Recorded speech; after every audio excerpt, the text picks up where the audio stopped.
of ending DEI, which is diversity, equity, and inclusion. He started it. I want to give a little history because a lot of people get Negroitis and get confusion. I don't even mind your ego. Everybody need one, but you don't have to become contrary and duplicitous.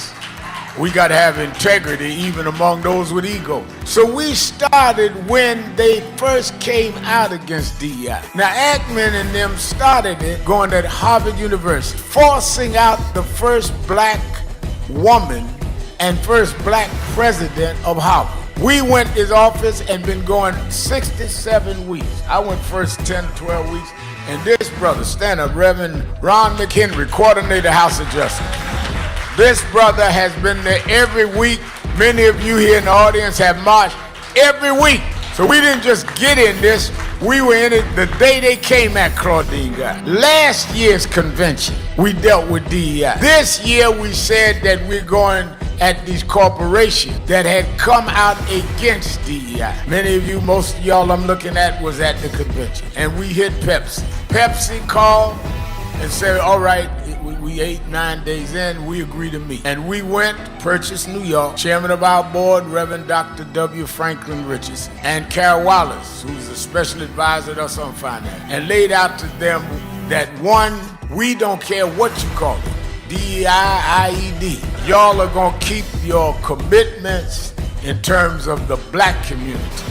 And that means we don't want special privilege, but we do not want to be specially excluded.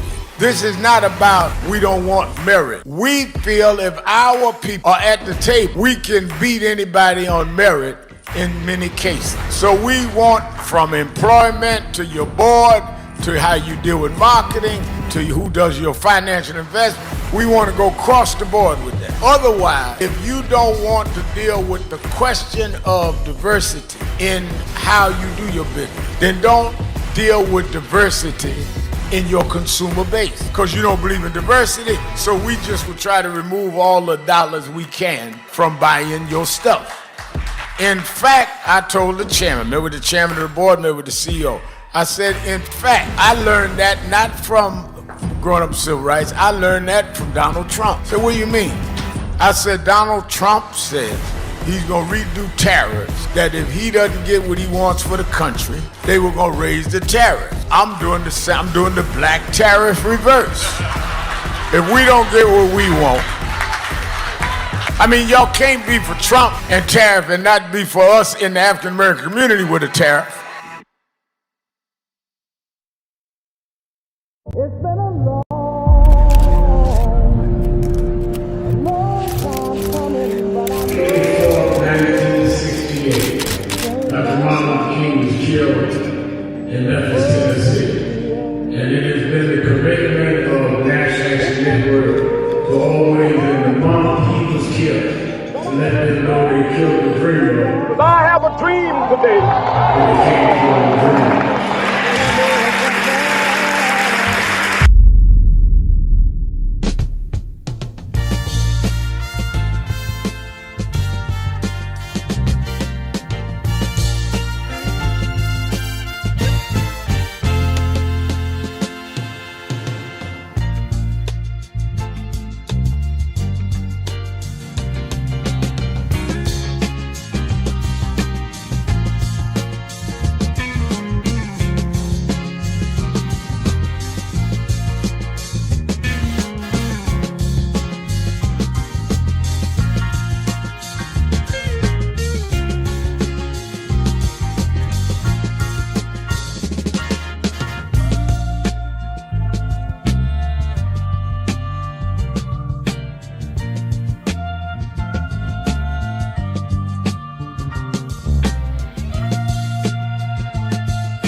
today and encourage us, because where we are, we need guidance, we need direction. Reverend Sharpton, if you could please guide us and say a few words, because we just must. There's no way you're in our midst.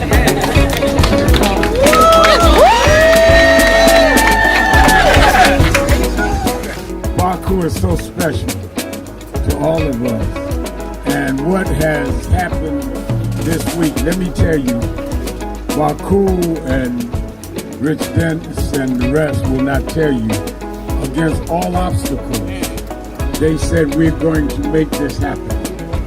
I was here 31 years ago when Essence Music Festival started. I've spoken at every one for 31 years. They wanted to stop this. They ended DEI. But just because they ended DEI, we will not DIE. We are indebted to these sisters because they reconnect us. You are strong not by your branches, you are strong by your roots. And the reason that this will survive is the roots that they have brought us from the motherland.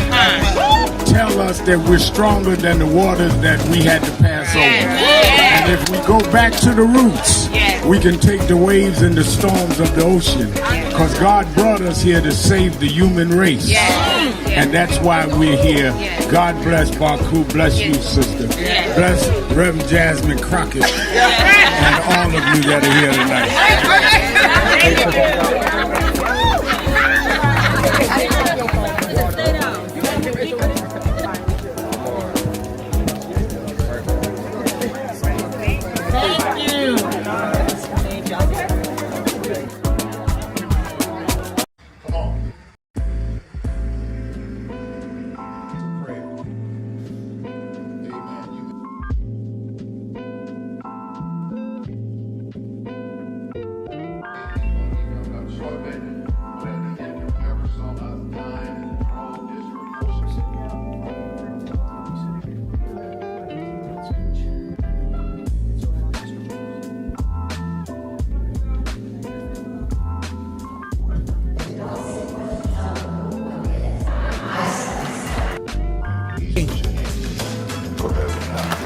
September the 12th.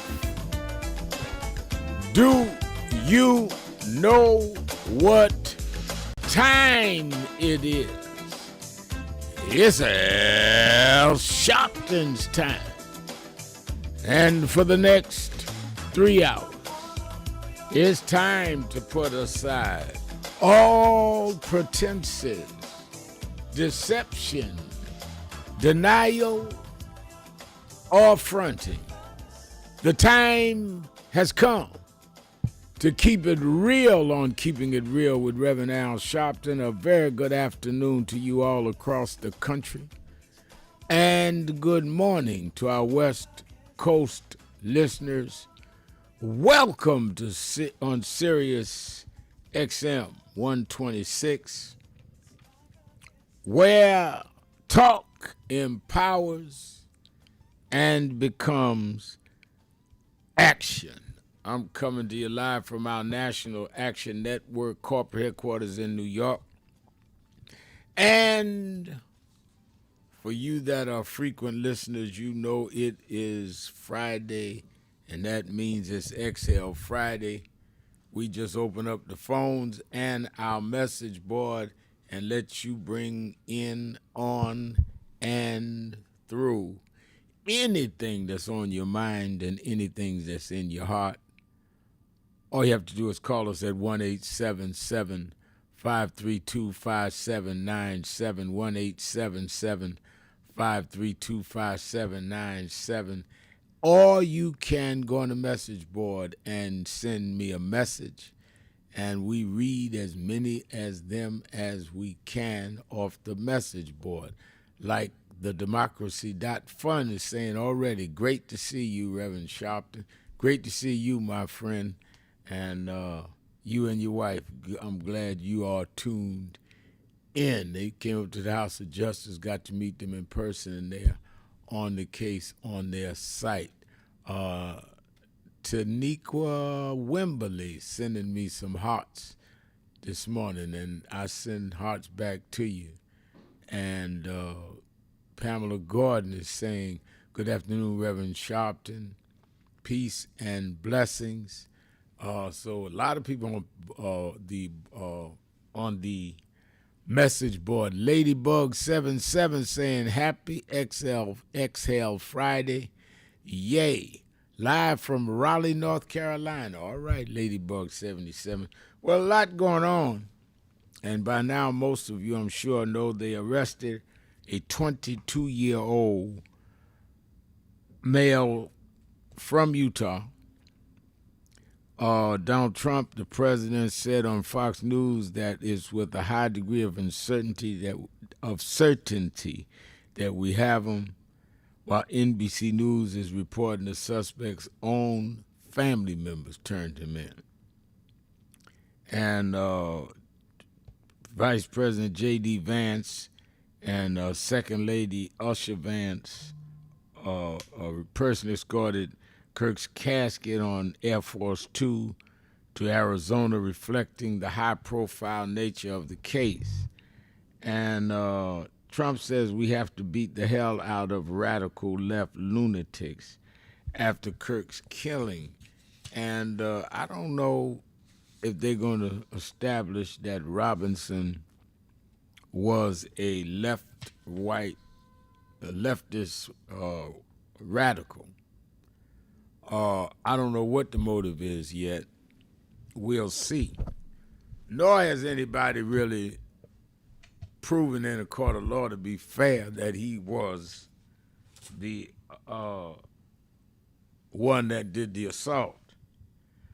I do think, though, that we clearly should be denouncing political violence against anybody, right or left. I denounce what happened to Charlie Kirk and a lot of the things, most of the things he said I disagreed with.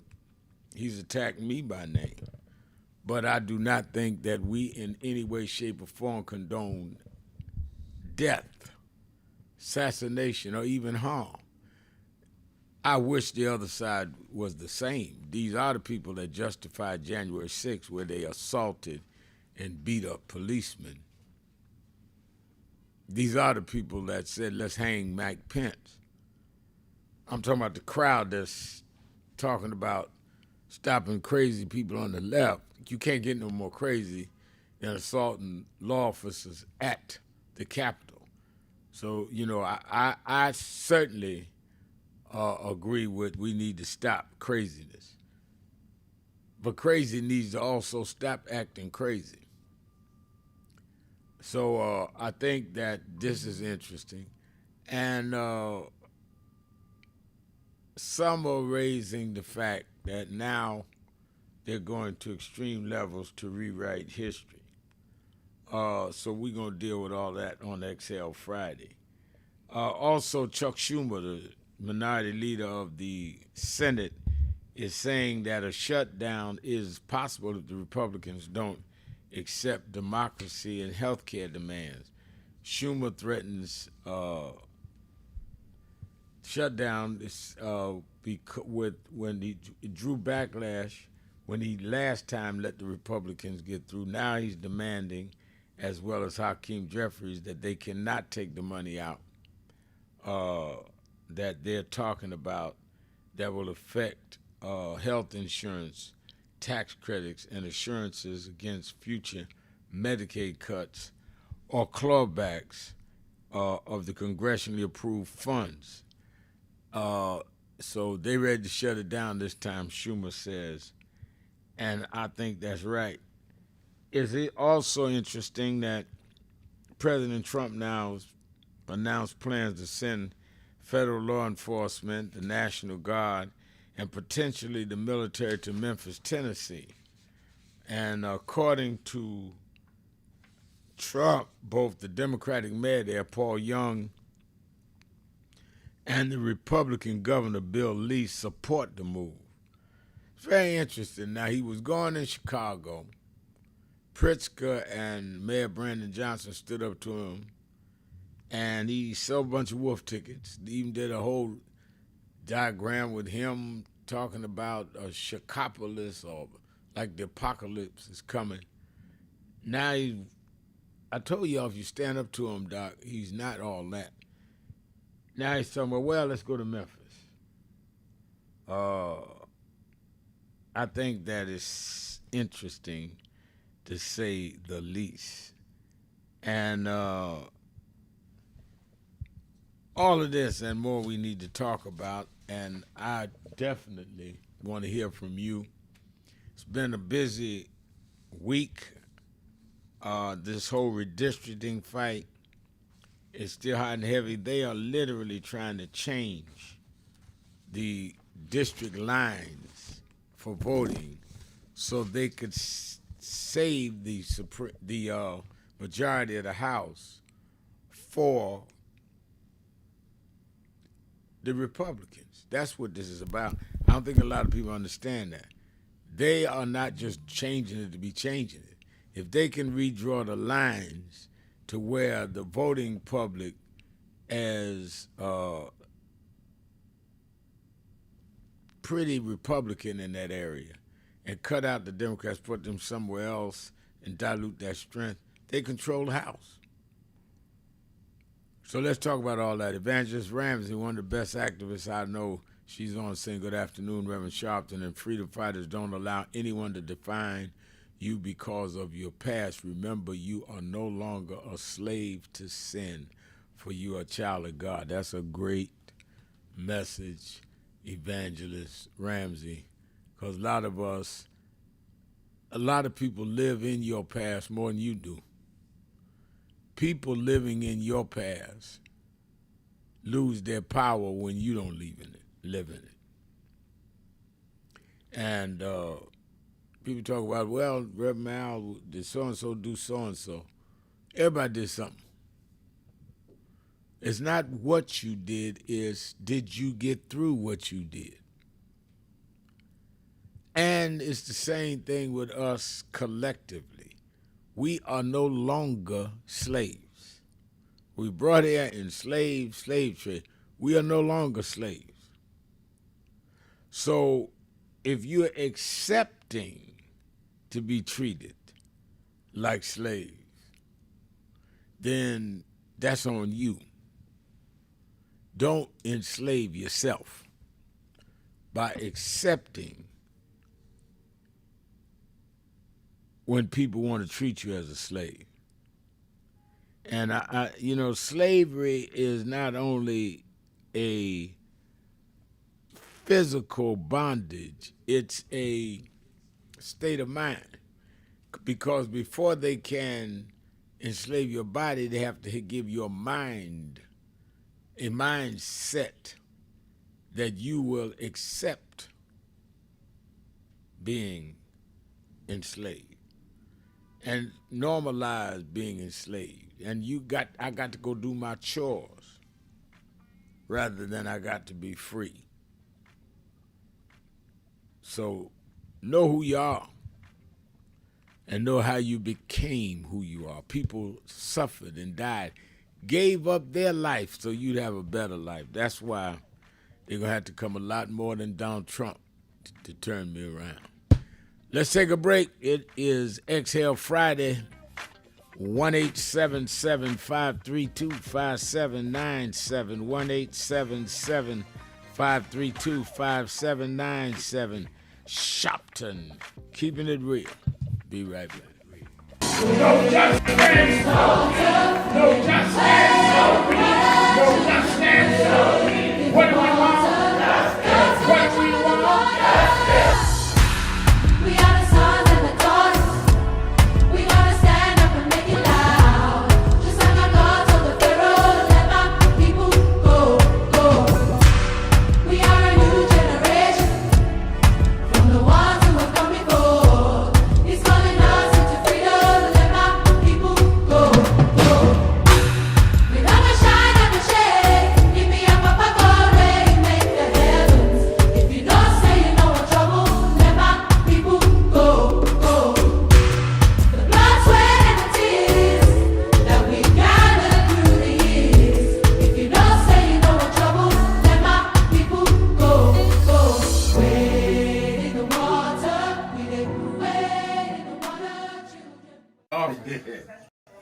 Rev, you know, you were right there From the beginning. with the stuff that Yep. was going on in Brooklyn at that time, at Howard Beach. You were right there. He had in one of the early movies, he had my name. Then he put me in Malcolm, and I wasn't even old enough to know Malcolm. So we've been through it all. For those who see Malcolm X, it's 3 hours. But fast forward to the scene yourself, Yep. Bobby Seale. Right. Bobby Seale, Denzel, and me. Yeah. Denzel was on the set. Now, let me ask a question. Yep. What was your weight on that scene? I probably about 270. I was bigger then. Yeah. Still had the hair, Yeah, man. you had the head on. Yeah, it was. Denzel, yourself, and Bobby Seale. Yeah, all in one scene. And also, there was no cut. We went like this. That's right. That's right. That's right. Yeah. Only Spike could have done that. It's my brother right here. My baby. Brooklyn's in the house. Yes, sir. Brooklyn's in the house. BK.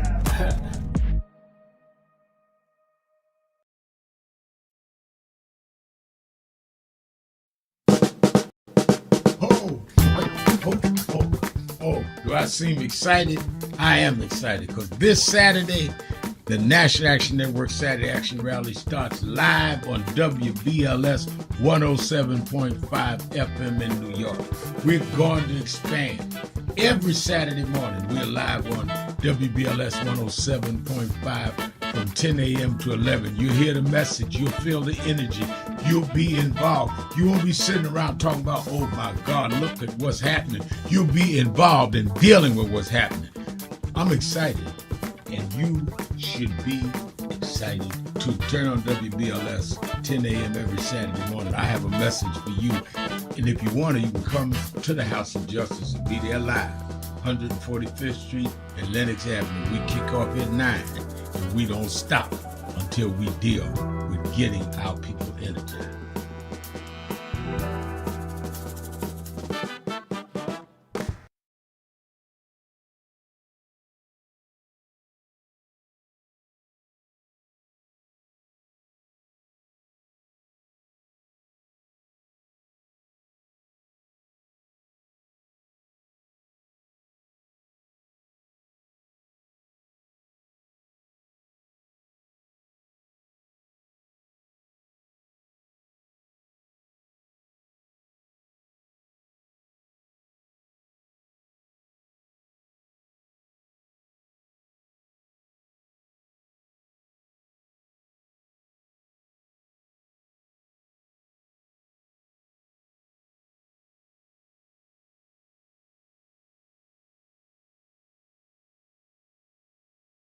Come on.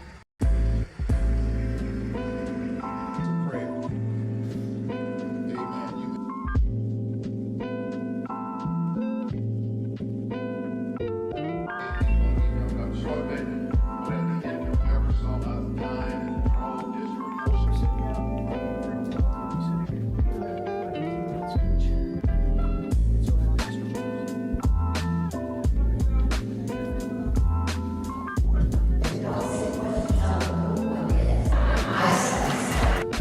Please put your hands together for everybody.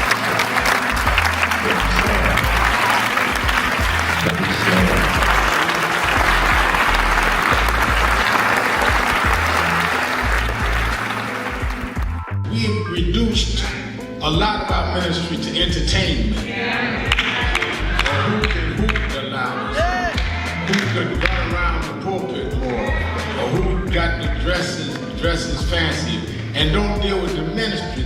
Jesus healed more people than he preached to. Because there is in the healing your message. They followed Jesus because he healed a woman with the issue of blood. They followed Jesus because Jesus saw a blind man named Bartimaeus. A lot of us would have dismissed him because he was a broke, poor, homeless, a blind man. How you know he was broke, Reverend? Because they say he was begging. But he understood what he was doing because he heard that Jesus was passing by. And when Jesus got close enough, he said, Jesus, son of David, come see about me. They kept telling Jesus, let's go, look, we got a schedule, we got people to see. He said it again, Jesus, son of David, come see about me. And when he did it the third time, Jesus stopped and went and healed the blind man. Now, what I get out of that scripture, Bishop Daughtry, is that the blind man told Jesus, if you are who you say you are, you're going to stop and see me. And if you stop and see me, you will confirm who you are. But when we are pastoring and leading in communities with bad health, we cannot be the followers and representatives of Jesus and walk by people that are sick and we not be part of making them well.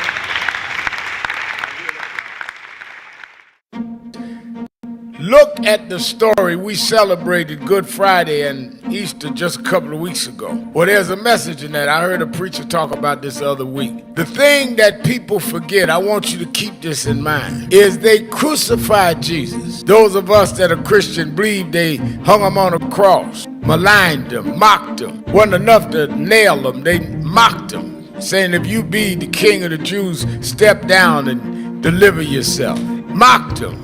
Ridiculed him. He wanted water, they gave him vinegar. Crowned him with a crown of thorns. When they should be giving you your celebratory, they're going to give you some attacks. But the end of the story was they went and laid him in Joseph's tomb. Didn't even have a family tomb. Didn't have insurance like some of us. Laid him in a borrowed tomb. But the third morning, this is the story they tell. The third morning, when they came to where they laid him, he wasn't there. My message is to you today that don't let them catch you where they laid you.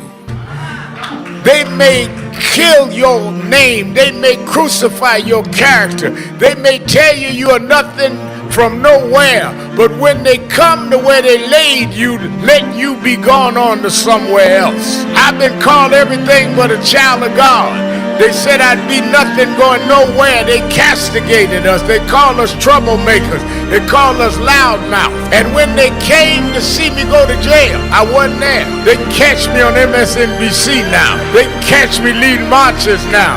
I serve a God that not only will go through the crucifixion, but to bring you through the resurrection. We're going to resurrect in the city. Stand up, black man. Stand up, black woman. This is our time.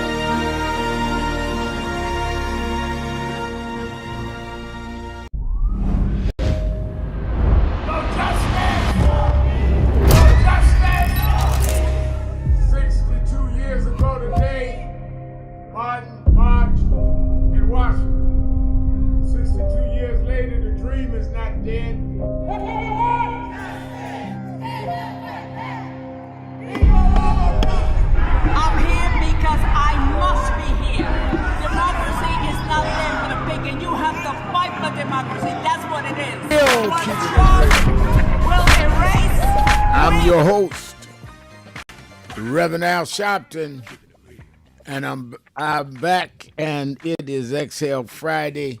Whatever's on your mind, whatever's on your heart. A lot of people are lined up, and a lot of people are on our message board.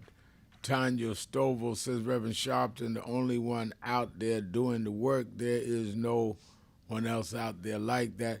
And again, you're going to get your people that question me or anybody else out here. And that goes with the territory.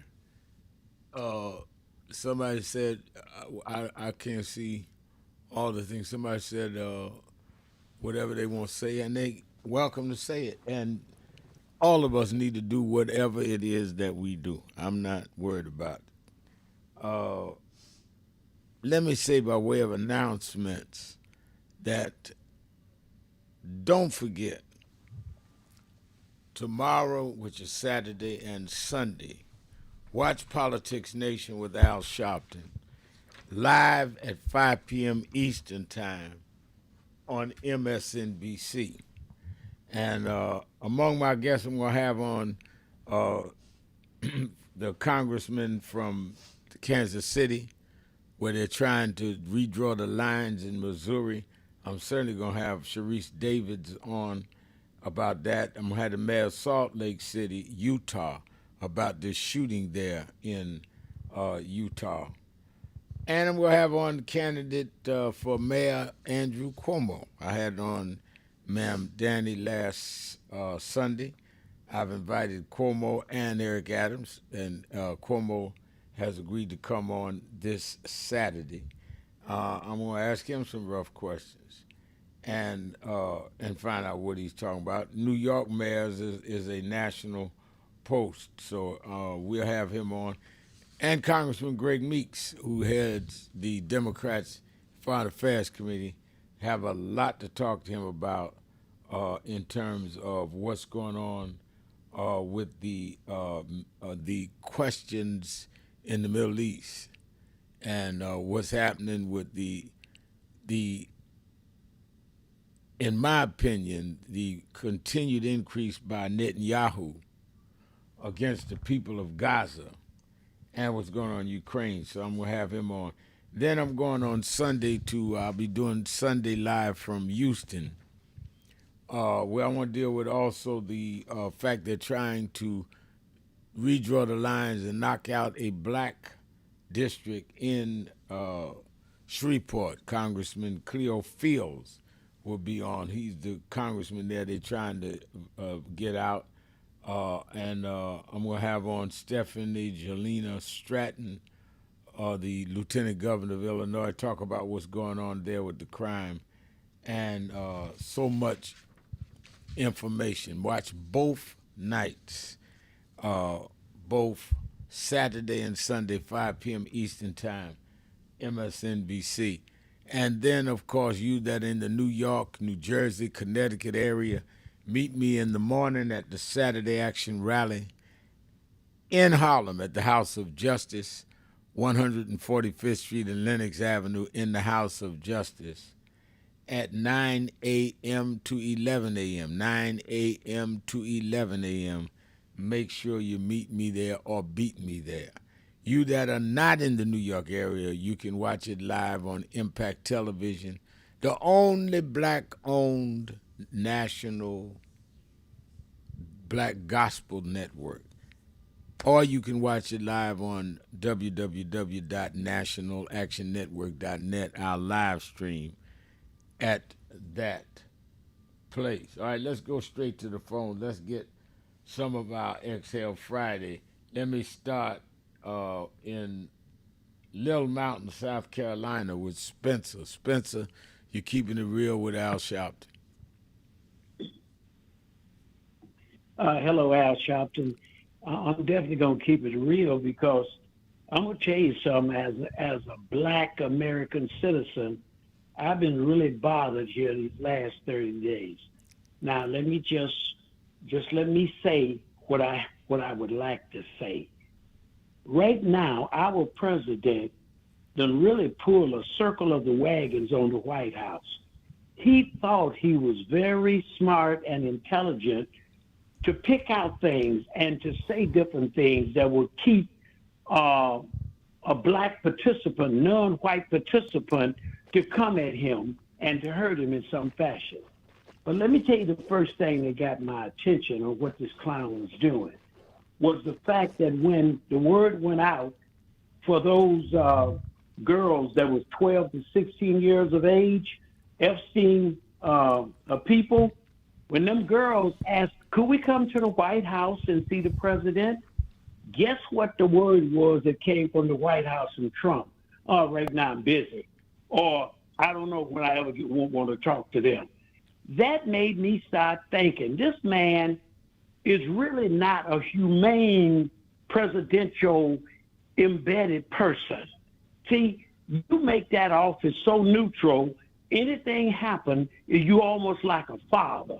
But Trump done messed this thing up now. Let me take you to the real huge thing.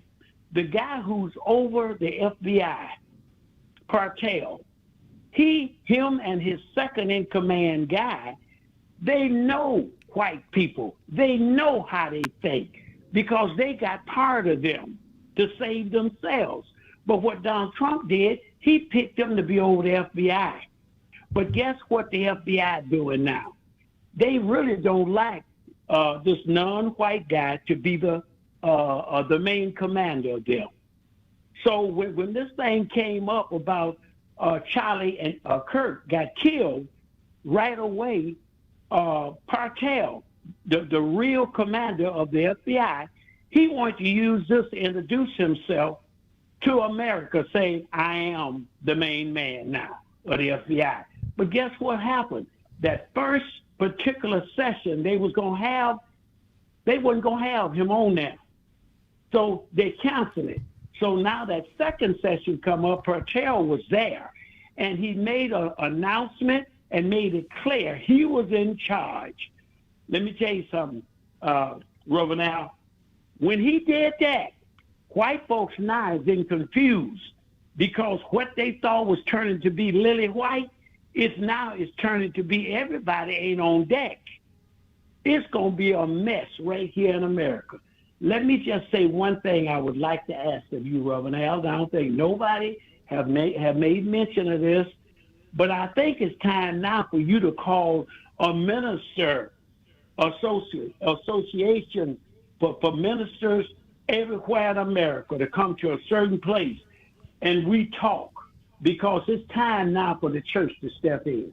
That's all I wanted to say. Thank you for your call. I mean, we had many ministers. We had 4, I believe, Zoom calls before the March on Wall Street, and many of them did come, and many of us met. And you will see a lot of, when we do the follow-up now, we're in the process right now of doing our whole buying shares and stock. You're going to see the church, black churches, every denomination working with us. I talked this morning to the head of the National Baptist Convention. They just finished their convention in Kansas City. Reverend Boise Kimball, who's on the board of National Action Network, and the AME bishop was at the march, and the head of the Progressive Baptist Convention was there.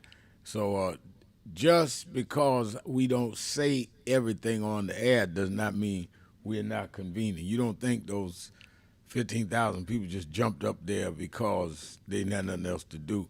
We're moving. Let's go to Jerry in Cleveland, Ohio. Jerry, you're keeping it real with Al Sharpton. Still have to break. Wait a minute, Jerry. Let me take my break. I'll come right back to you first. It is Exhale Friday. 1-877-532-5797. Be right back.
just wanted to greet you all and thank you for allowing us in.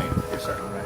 We went to go. Yeah, we was here. They were on the plantation. with my Our grandmother. family was on the plantation. Wow. And that's, of course, that's the slave house. That's one of the slave houses.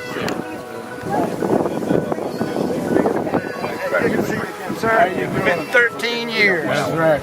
Good to How see you been? Doing fine.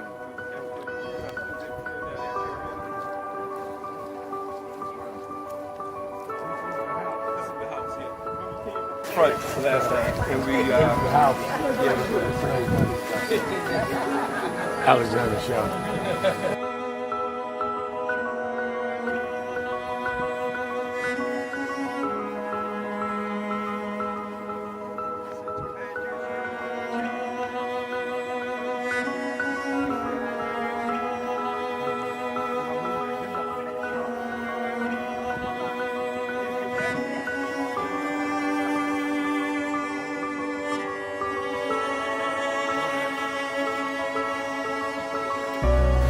How many slaves were staying here? I have no idea. This is where they would have a slave. Yeah, that's when exactly. That was exactly.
The two people that most influenced my life were from South Carolina, James and Jesse. Jesse right up the road with me. I went over his mother's funeral. Jesse walked into my mother's casket. To South Carolina. That's the balance of my life, James. Yeah. Civil rights, shoulders. But also where your people from too. Literally. Yeah, right. And when I knew Jesse was from James, I started president. Yeah. And James had died before I knew about him in South Carolina. Oh, really? Yeah. James died December 25th. He died Christmas Day, 06. And they came to do the story for February of 07. They came in January. His daughter swear that was his daddy and having pushed the information out.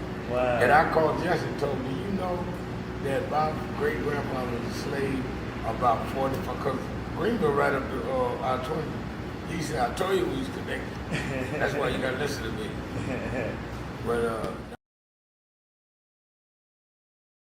I want to ask you a question, and that is, what is in your life's blueprint?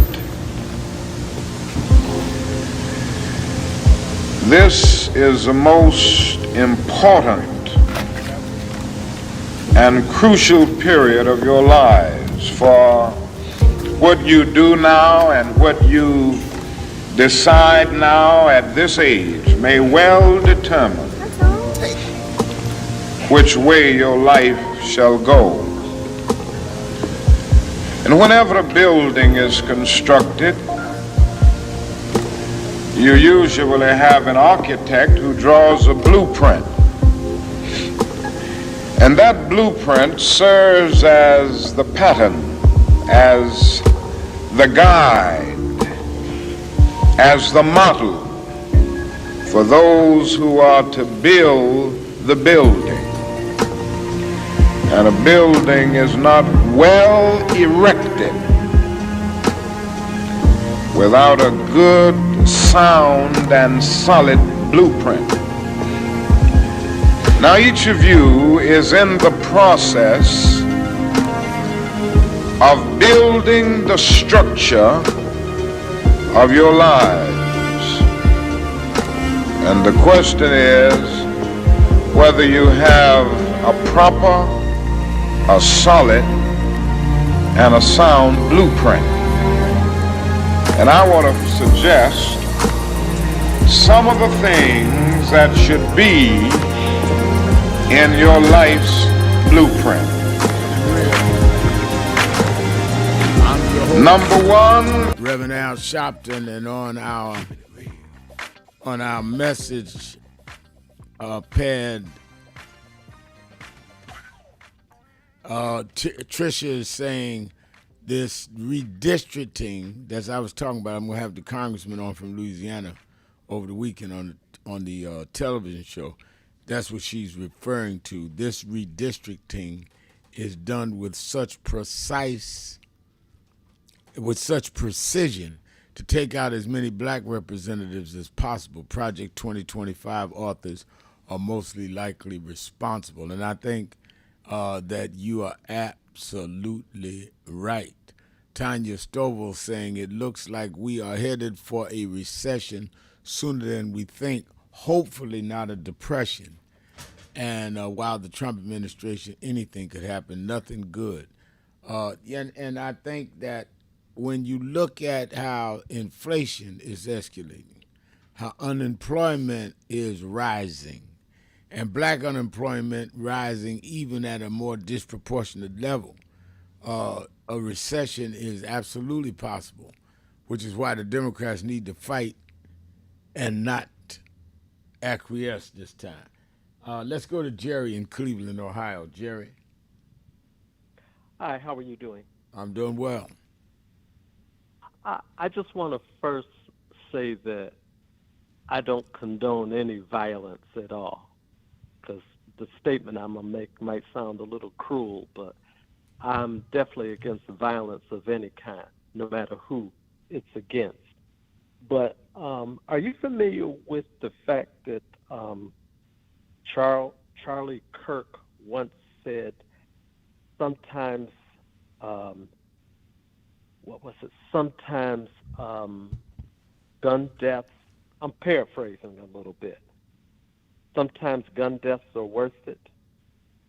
No, I'm not familiar with that. Yeah, because I wanted to find out about this guy, because I knew nothing about him. And there was a clip of him making that statement. And I'm sure that a lot of people cheered when he made that statement and thought it was such a good thing.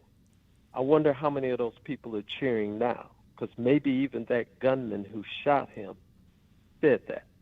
saw that. And well, let me say this, and I realize you say you're not condoning anything, and I accept that, Jared. Thank you for your call. I think that I did not go over statements that Charlie Kirk said after he was killed. I know what he was saying before. He's attacked me personally. He's attacked others. He's very much right-wing. Said, as I said, I went on somebody's show last night, Michael Steele and them. I've never agreed with anything he had to say, but I don't agree with the violence. And I think that we've got to set that tone. So I like Jerry the way he put, I'm not condoning violence.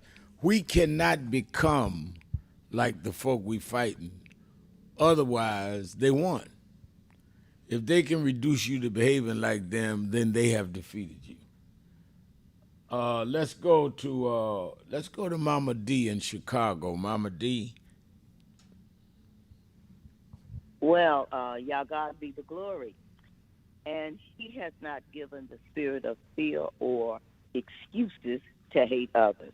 Hatred is a weapon of mass destruction. It's not just the gun in the hand. It's the hate in the heart that pulls the trigger. You know, Emmett Till was lynched in a barn. And today, hate is killing our children in churches. And that's a spiritual problem. September 15th, 1963, 4 Negro girls, age 11 to 14, were murdered in a Baptist Sunday school church bombing. And on August 27, 2025, 2 white children, an 8-year-old boy and 10-year-old girl, were murdered in a Catholic school church shooting. This is a spiritual problem. And So what do you recommend we do? what I represent we do is like, there's a line in the song, Lift Every Voice and Sing. And it says, lest you forget, drunk with the wine of the world, lest you forget the God of your silent tears and the God of your weary years. And I suggest that we sober up, drunk with the wine of the world. Oh, look at my big job. Oh, look at my fancy house and my car and all of these things. Drunk with the wine of the world. We need to sober up and get real about what the real issue is. When you when you turn your back on God, God will deal with you. Well, I think that's true, but I think that it has to be interpreted right, because I think that when you turn your back on God, God will deal with you in certain ways, but that does not require action by you and work by you. I think that many of us act like if we do certain things, that all we got to do is sit there and God will do the rest. God will make the means and the way for you to do the rest, to do right, or watch you do wrong. And I think that those of us that have been out here trying to do right, we're not sitting somewhere sanctimonious saying God will do it. No, God will do it through us. Otherwise, he wouldn't have called us. And we cannot stand up saying we represent God and support the wicked. And it's not wait a minute, that. whoa. I was not finished. We cannot support the wicked and at the same time claim to be righteous. So when we look at the fact that, like I was saying, we're on the brink of a recession, we're seeing people being invaded in their home cities. We're seeing violence against people, whether we agree with them or not. We're seeing what's going on in Ukraine and other places. And we endorse the people that do that and then turn around and talk about God will make a way. We have, in fact, endorsed and supported the people that God will make a way for us to fight. Now, may I respond? Yes. It's not that complicated. Obey God. I didn't think that was complicated at all, but go ahead. And you'll have good success. Right. God is here when government got here, and God will be here when government is gone. And God had us deal with government. It's all through the Bible. But Pharaoh was a government. The rulers in the Bible was government. God didn't tell you to wait till they're gone. God told David, fight the giant, Goliath. David become king. Wait a minute. You ain't gonna win this one, Mama D. God gave David the strength to fight Goliath, not wait till Goliath wasn't there no more.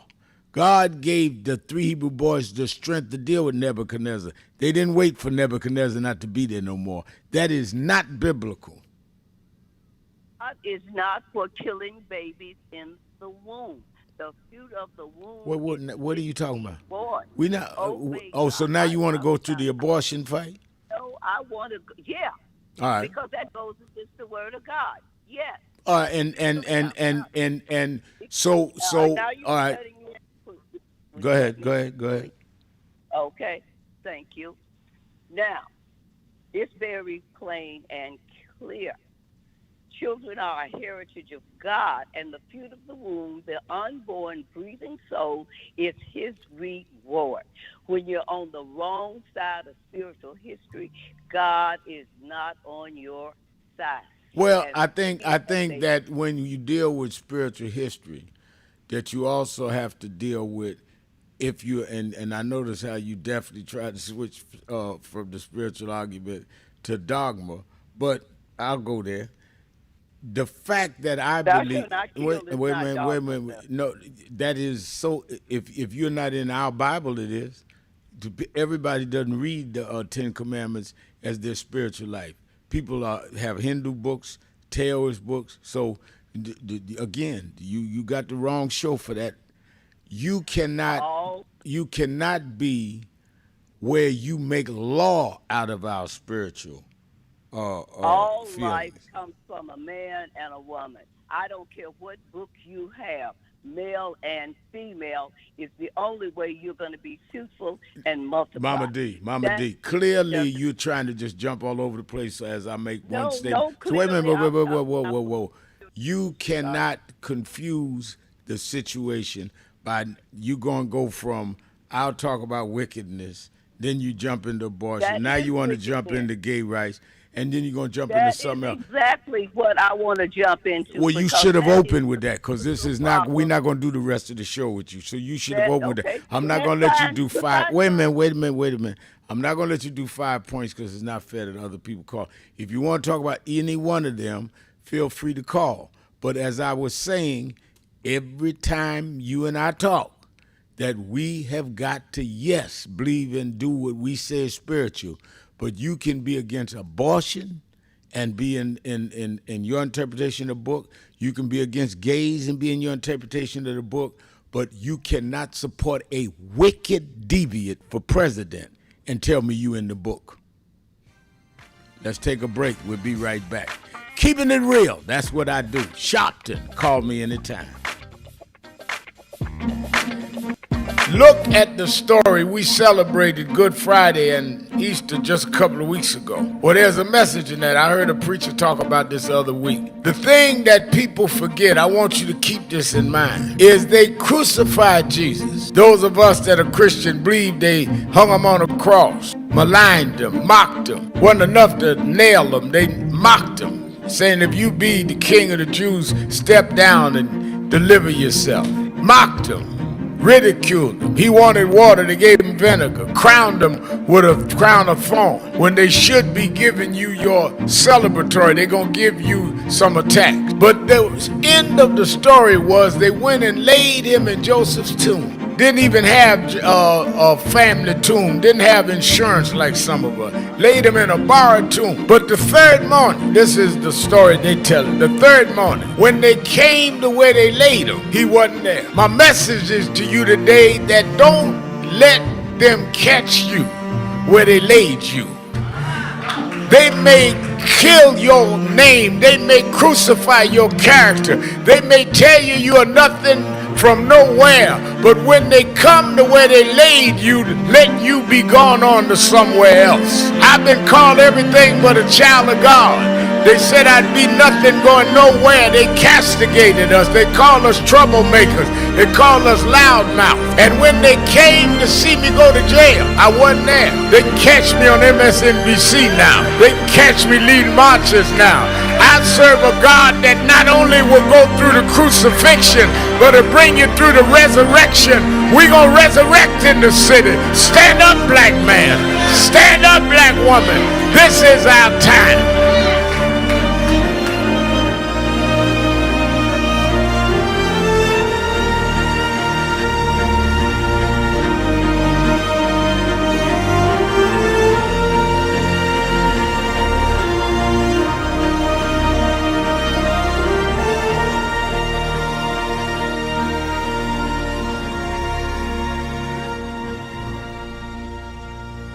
For 90 days, they're going to do a study of what companies have pulled out of DI and what companies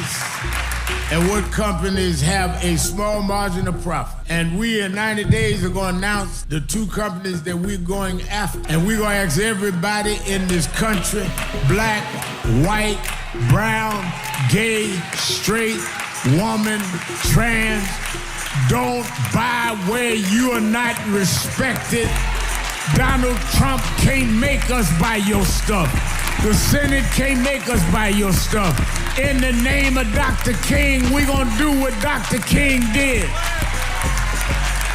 Trump tweeted the other week, I'm a con man, don't call me the coin man. I'm gonna stop the coins from dropping in the wrong place.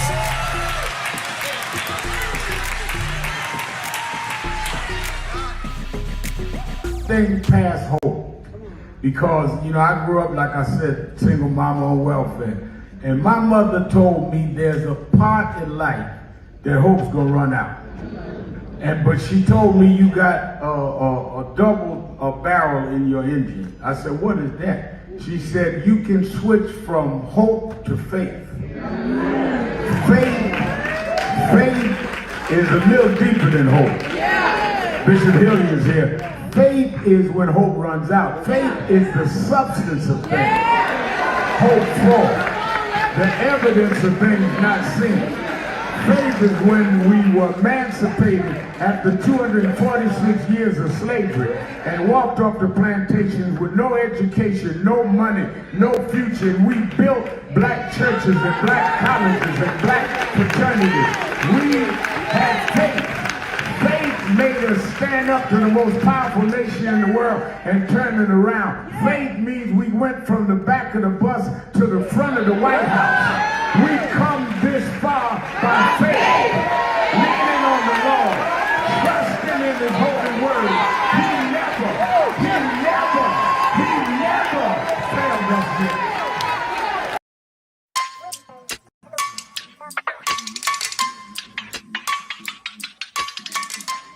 Hey, what's up? They got, they're doing, thank you. They're doing, what's on your mind? Yeah. All right, then, we got a birthday this week. I got to talk about that. Oh, no. Happy birthday this weekend. And Carrie White's birthday, right? Corey's birthday is today. Yeah, and I got to tell Reverend Birthday reading Daniel 5th chapter. I want him to read. And I'm ready. I got a message from today, so we'll be on the air in what? Half hour. About a half hour. You should tune in to the WBLS 107.5 FM and National Impact and www.nationalnetwork.net. All right, I'm ready. Make sure you operate on time or I'll tell them I owe y'all.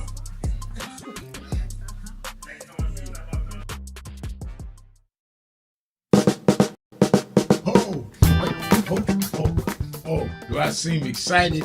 I am excited because this Saturday, the National Action Network Saturday Action Rally starts live on WBLS 107.5 FM in New York. We're going to expand. Every Saturday morning, we're live on WBLS 107.5 from 10 a.m. to 11. You'll hear the message. You'll feel the energy. You'll be involved. You won't be sitting around talking about, oh my God, look at what's happening. You'll be involved in dealing with what's happening. I'm excited, and you should be excited too. Turn on WBLS 10 a.m. every Saturday morning. I have a message for you, and if you want to, you can come to the House of Justice and be there live, 145th Street and Lenox Avenue. We kick off at 9, and we don't stop until we deal with getting our people energized.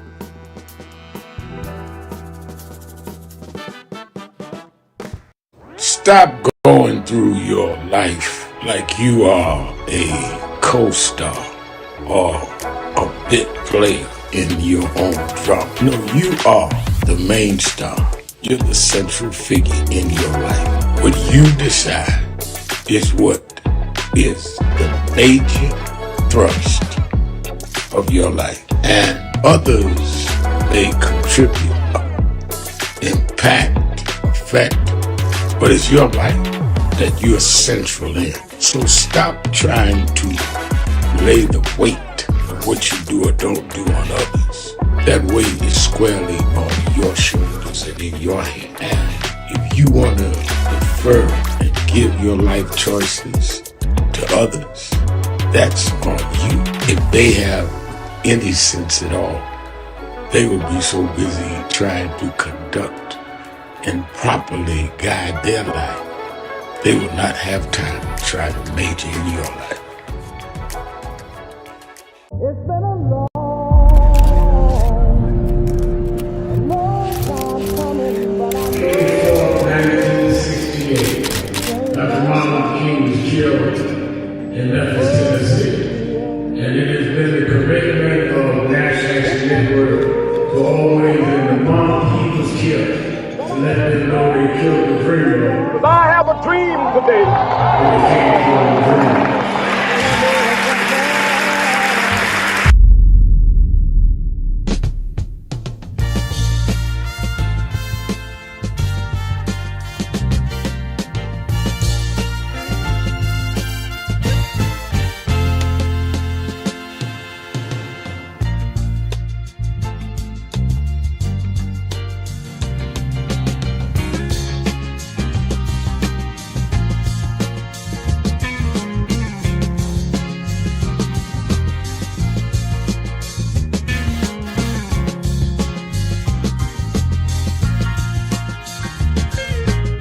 Hello, New Orleans.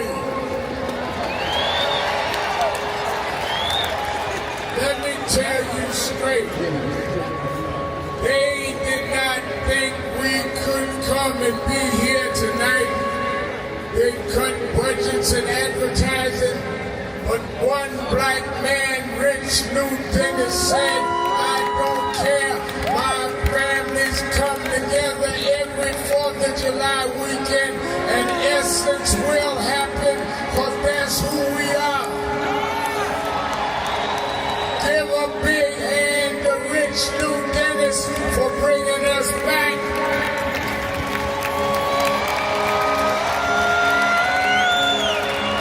Why do we come? Because the essence of who we are. I am your host, Reverend Al Sharpton. Is XL Friday, 1-877-532-5797, 1-877-532-5797. Let me go to Pam, the activist extraordinaire in Chicago. Pam, you're keeping it real with Al Sharpton on XL Friday. Hello, Reverend Sharpton. Hello there. How are you? I'm doing well. I know. Once again, thank you for all that you do, as well as all of our other churches and civil rights leaders. I hope that we are donating, and I hope that we are increasing the membership. If we don't see the reason why we should, it's ever important. So, Reverend Sharpton, last time I spoke with you, I talked about Dr. King and his words. And I just like to make sure, can I read that quote? It's not very long. Yes. But I just want to make sure that I get the language right in that. First, I'm going to say I am not going to mourn the death of a racist. I'm not going to celebrate it because that's not in my spirit to do so. And I know to his family and his friends it was a loss, his associates. But I'm not going to mourn it. And furthermore, I'm disgusted that we have to use taxpayer dollars to help fly the casket on Air Force Two and all the other celebrations that this country openly wants to do for this person, which I'm deeming racist, based on his words.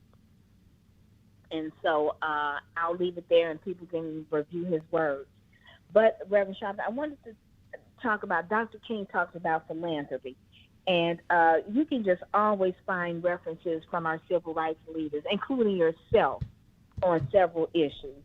But here it is, his exact words to the philanthropist. And the reason I bring that up, because there are too many. I'm always asking you, Reverend Sharpton, what are the black millionaires and billionaires doing?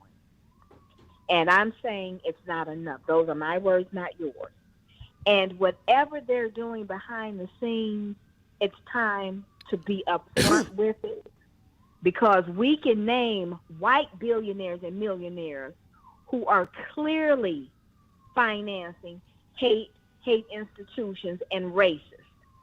So we can clearly identify that. So we have to identify those on the other side. So with King's words, what he said about philanthropy, and it's very succinct and very important. He simply says this. He says, one more. He says, I'm sorry, I just lost, because I wanted to make sure I had it right. Okay, here it is.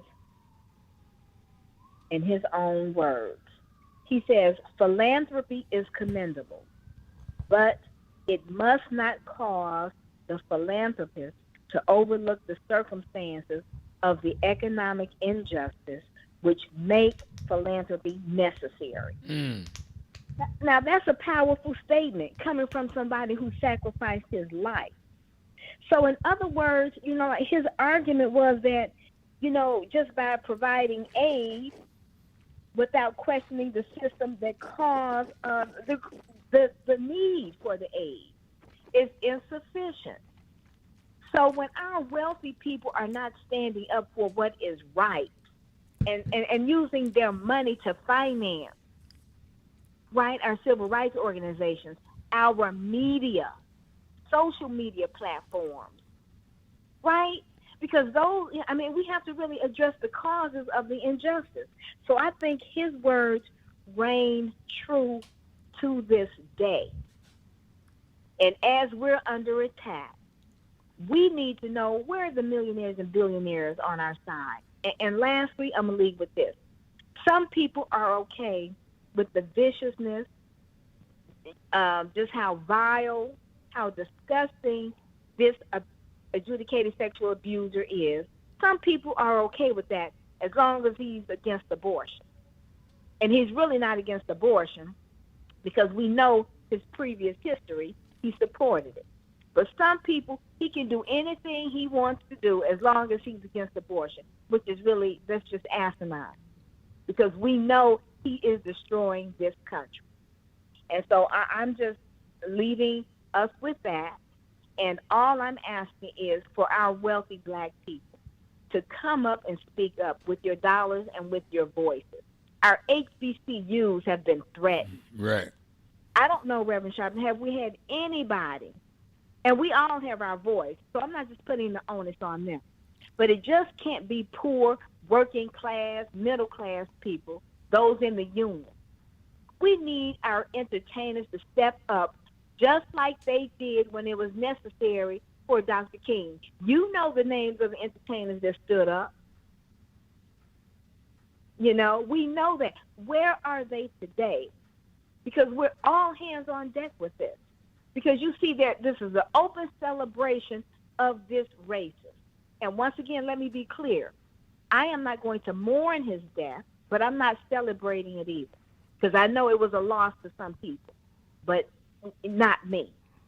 All right. And so I think moving forward, Reverend Sharpton, we've got to fortify the black community, and we've got to protect ourselves. And that's through voting. That's through every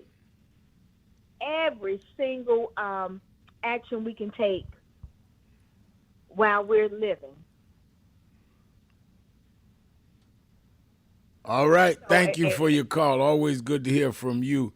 And I hope some of these black billionaires and millionaires take your challenge. Now, some do support, and many don't. So I think you make the right call there. Let's go to Los Angeles to P. Dud. P. Dudad. Is that Dud? P. Dub. P. Dub. P. Dud. Okay. In Los Angeles. With a B. With a B. All right. All right. It's written with a D on the screen. How you doing, sorry. Rev? I'm doing good. How are you? Oh, I'm working on it all the time. I want to piggyback on a lot of these statements because everybody's interjecting some good information. But I don't know why we have to trust the Republican Party so much. As a matter of fact, I think they had something to do with this assassination because there's no lows to them these days. And the people running this country, with Trump and his whole administration, it's just, they're all crooks and criminals and insurrectionists. So I don't know why we're kind of standing around expecting something good from them. There's nothing they're going to do that's good. And the smoke and mirrors, like the Epstein thing. Trump's now trying to say he was an undercover agent for the FBI. Come on. You can do better than that. Somebody popped that in his head. But yeah, we're living in some strange times. I'm a 1952 model human being, and I've seen a lot, but I can't believe how we got here from where I started here. This is just crazy times we're living in. Well, yeah, I tell you, we got here because we just let things go and then go and then go like it was going to correct itself. And when we looked up, we was all the way going backwards to what we had left. I think that's why some of us have to be vigilant and stay on top of this and have direct action. Absolutely. Matter of fact, the last lady that just called in, I'll go one further on the wealth. I think extremely wealthy people are infected with a disease called greed. They chant. Extreme wealth is not good. It's proven in a lot of people. Some people, it's not a blanket statement, but the majority of them, even these big lottery winners, they wind up bankrupt, suicide, all kind of crazy stuff. So extreme wealth has an effect on our society, and it's so crazy. I heard once, I'll just make this my last statement. A person said when the Pilgrims first came over here and they ran into the Indians and they sat down and had that first dinner for Thanksgiving, they asked the Indians, how much do they want for this beautiful country? And the Indians looked at them and said, we can't say something we don't know. God gave this planet to every creature that's on it. It's not ours to give. Well, the white man went back and conspired. They're crazy. Let's just kill them off and take it. And that's what happened, and that's how America was born. But going back, if we lost capitalism, the wealth, I'm not talking about socialism. There's enough on this planet to feed everybody and give everybody anything they want. So I blame it on capitalism and extreme wealth. Extreme wealth, to me, seems like the devil took that spirit on, and he just changes people when he jumps in them with a bunch of money. All right, thank you for your call. 1-877-532-5797. I'll be right back. More Exhale calls and members of our people that write us on the board at NashActionNetwork.net. I'm going to read some of them as soon as we come back. Keeping it real. Sharpton. Be right back. I want to ask you a question, and that is, what is in your life's blueprint? This is the most important and crucial period of your lives, for what you do now and what you decide now at this age may well determine which way your life shall go. And whenever a building is constructed, you usually have an architect who draws a blueprint. And that blueprint serves as the pattern, as the guide, as the model for those who are to build the building. And a building is not well erected without a good, sound, and solid blueprint. Now, each of you is in the process of building the structure of your lives. And the question is whether you have a proper, a solid, and a sound blueprint. And I want to suggest some of the things that should be in your life's blueprint. Number one in your life's blueprint should be a deep belief in your own dignity, your own worth, and your own somebodyness.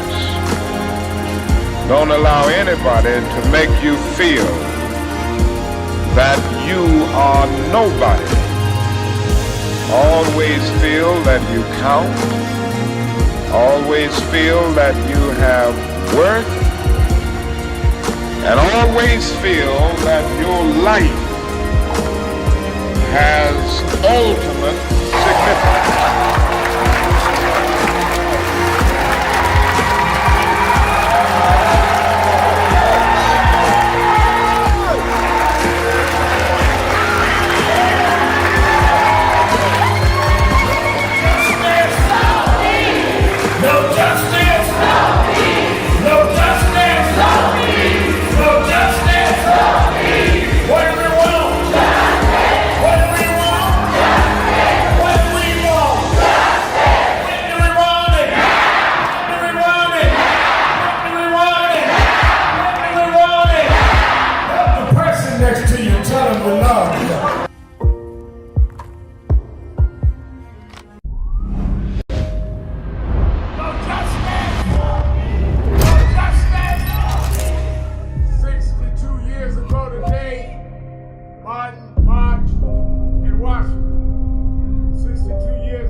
Have reversed and tried to turn it into a nightmare. We come to Wall Street rather than Washington this year to let them know you can try to turn back the clock, but you can't turn back time. We gonna keep the dream alive on Wall Street.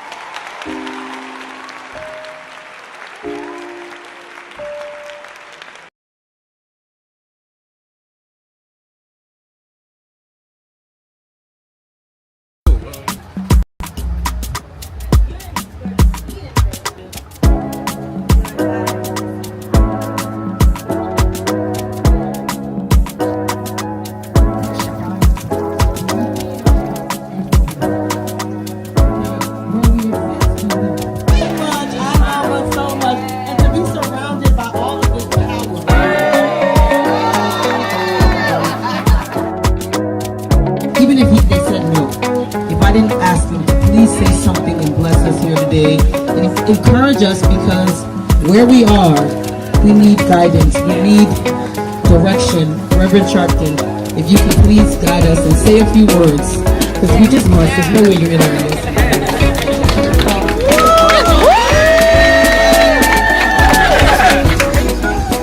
Baku is so special to all of us, and what has happened this week, let me tell you, Baku and Rich Dennis and the rest will not tell you, against all obstacles, they said we're going to make this happen.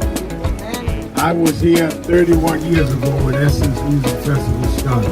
I've spoken at every one for 31 years. They wanted to stop this. They ended DEI. But just because they ended DEI, we will not DIE. We are indebted to these sisters because they reconnect us. You are strong not by your branches, you are strong by your roots. And the reason that this will survive is the roots that they have brought us from the motherland. Tell us that we're stronger than the waters that we had to pass over. And if we go back to the roots, we can take the waves and the storms of the ocean, because God brought us here to save the human race. And that's why we're here. God bless Baku, bless you, sister. Bless Reverend Jasmine Crockett and all of you that are here tonight.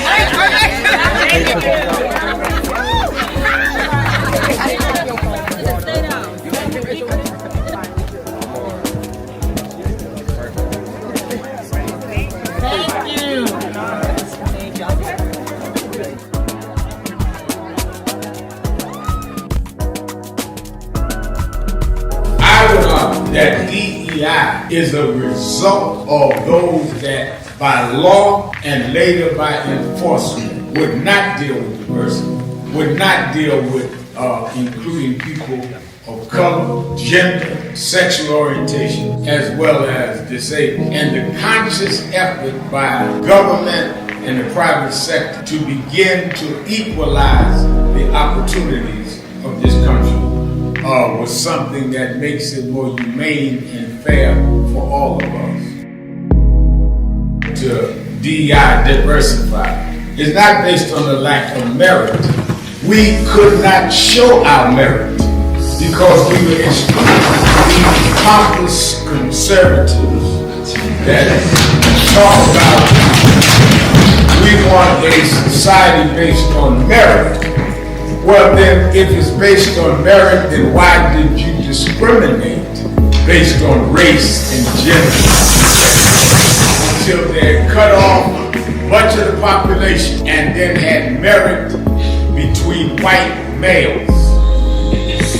That was what they meant, not merit. Let's have real merit, but let's also make up the ground that those of us with merit was not able to compete.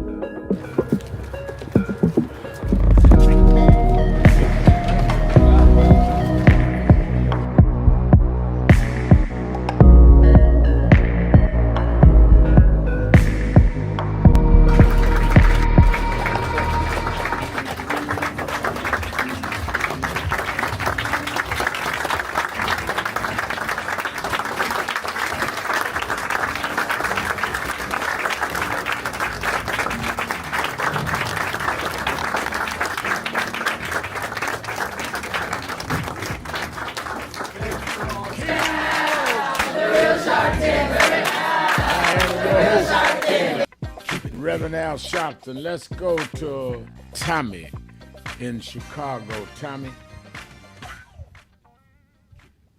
A pleasant afternoon to you, Reverend Sharpton, and I, for one, can only say that I actually had the video sent to me, and that it's tragic to see anyone die like that. I don't care what's coming out of their mouth. And even while I feel absolute and unequivocal disdain, you see, it's a wonderful thing about Providence and painting with broad brushes. So now you ain't coming to Chicago, and this man was killed in the stronghold of a Republican state. And yet we're still running around here as black people, running off at the mouth about what is taking place. This is a moment for us to lean to individuals such as yourself, other individuals with credible information, and shut the hell up. Because you are literally watching everything that you thought and said that wasn't connected, absolutely connected. I mean, it ought to be a moment of you just sitting down and asking yourself a simple narrative. You know how we got here, Rev? You remember that? You remember your sermon? You say these individuals are wilderness babies. One more river to cross. No, they ain't wilderness, baby. They are beasts. They are rats. They are degenerates, man. It is past any comprehensible reason for any black person to be involved in this absolute unequivocal mess, except those to discern, give direction, and for us to understand, does not the seven principles of Kwanzaa make sense? I don't care what no millionaire or billionaire is doing. The question is, what can they say? Ask not what your damn country can do for you. What are you doing? What are you doing right now, and you and the black person right now, and you've been having people tell you all this time, all of these years, all of these decades. Now the wolf is here. and you still don't accept a whooping. You got the audacity to call a black radio station and talk crazy. I mean, you can't make any of this stuff up. And for the rest of the so-called Americans in this country and individuals running around here trying to act like you didn't know, now you damn it know. You absolutely unequivocally know that the economical, spiritual, and financial plight of black people has been orchestrated for their demise from the moment that so-called Plymouth Rock lad. We ain't asked to come here, but we are here. And so since we are here, maybe some of you now will have enough within yourself to understand what your no vote has caused. Because now it's time for you to either say yes vote, and we can't do nothing until we decide who's for and who's against us. And I'll be damned if I go and try to get involved in anything, Rev, and I don't even know who I'm fighting. I got to look to my left, look to my right, look at my own. There ain't no forgiveness for this nonsense. Not now. It's time to be still, be quiet, and defer to people like yourself. And I'm sorry for that man's death. I am sorry for that man's death because you know what? You were already told before we even got here. Have a great show. Thank you for your call. Let's go. A lot of callers, and I'm trying to get to everybody. Let's go to Disco Brian in Philadelphia. Word. Disco Brian, how you doing today? I'm much better after hearing that last Truth Slayer. Are you there? I'm there. Hello? Oh, you got it. You got it. I'm right here, Rev. Can you hear me? I hear you, yes. Rev, I do not, I am not worthy of following up that last brilliant gentleman who spoke. He needs to be given a platform. I'd like to hear him for 3 hours. But Rev, I've got 3 things I'd like to share today. First, a thought on the millionaires stepping up that Pam just mentioned. Second, a warning about the manosphere and the media work we've been doing. And third, I would like to honor on this Exhale Friday a few black voices of love and truth that I want to uplift. So yeah, the white millionaires and billionaires who endorsed Kamala 10 months ago have been far too silent at this crucial moment. It's nice that some of them are getting engaged and all, but we need much more action as this monster decimates our democracy. And Rev, by now, I will name names at risk of upsetting people, but George Soros, Lucasfilm, and Taylor Swift should have been combining their resources to fund a much more robust influencer space to compete with the manosphere by now. Because, Rev, the problem, as Trisha on the message board points out repeatedly, is the manosphere. And in my view, an even more dangerous manosphere figure than Charlie Kirk is Theo Vaughn. Because he couches his bigotry and ignorance in comedy. And that's exactly why he's the subject of the mashup video I've been telling you about, which is up on thedemocracy.fun. Now, Rev, if you haven't seen it yet, we're about to post a newly edited version with stronger artistic techniques. I have been assiduously creating content for years to expose disinformation and bad faith actors across the spectrum. And a lot of my focus has been on the left because it's not featured enough in even liberal, so-called liberal mainstream media. And my only mission, Rev, is yours, accountability. But my work is precisely what the algorithm not only doesn't reward, but punishes. Because my targets are backed up by armies of trolls and bots working to destroy my reputation.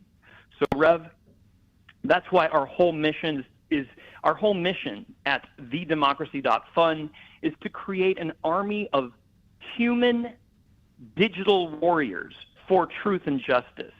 But we can't do it alone, screaming into a digital void. We're looking for partners, and we want to be led and grounded in the Black Civil Rights Movement. So, Rev, I know Nan is incredibly busy, but can you tell me, before my last comment, what is the best entry point for me and my wife with our mission to connect our work on democracy and digital truth defense with the movement you're leading? I think the participate is you coming up, being part of the fold, and then making suggestions. I think we all need fresh ideas. People of a younger generation knows how to talk to that generation. And I think that those are the first two that come to mind. Third, I think you're doing right with a website. Communication has shifted, and you've got to go to the platforms and the shift. Otherwise, you'll be talking to yourself. So I think that if we started there, Disco Brian, those three areas, we're on the right track. But thank you for your call. Still Bill in Cincinnati. You're keeping it real with Al Sharpton. Still Bill? This is the day the Lord has made, and I will rejoice and be glad in it. Good afternoon, Reverend. Good afternoon. You are in rare form. I very much have been keeping up with the activities of Donald Trump. First of all, I want to give a shout-out to Lincoln Ware and WBBC The Buzz, 12:30 a.m. radio station, which I listen to this excellent show to. And my point of calling is that I've been hearing rumors that Barack Obama, our former president, is on his way to prison due to the antics and the dark cloud of Donald Trump. And I want to know, is that true, Reverend? Because I'm a hearsay. I'm a victim of hearsay. I think, yeah, I'm here. I think that what troubles me still, Bill, is I think a lot of us try to zoom in, zoom out. Like when we zoom out, that those adversarial forces, those people against us, are going to zoom out because we zoomed out. They're going to keep fighting and getting whatever ground they can, which is why you can't take your foot off the gas. I think that we give them too much leeway to feel that they're stronger than they are. A lot of it is that they're not fighting. They're not fighting a fight because we're not fighting back. They're winning because they show up every day and keep chipping away, and we got to chip back. But thank you for your call. Well, guess what? Go ahead. We keep praying that does not happen. And I know you got a lot of callers, so I'm going to end it. You are definitely the Reverend Al Sharpton that I know, and you definitely keep it real. Keep it real. All right. And to Dominique, I will keep it real. Bye. I will tell her. I knew you had to close, Steve. I know you had to close. Still Bill. Let's take a break. Be right back. Keeping it real. Sharpton. Be right back.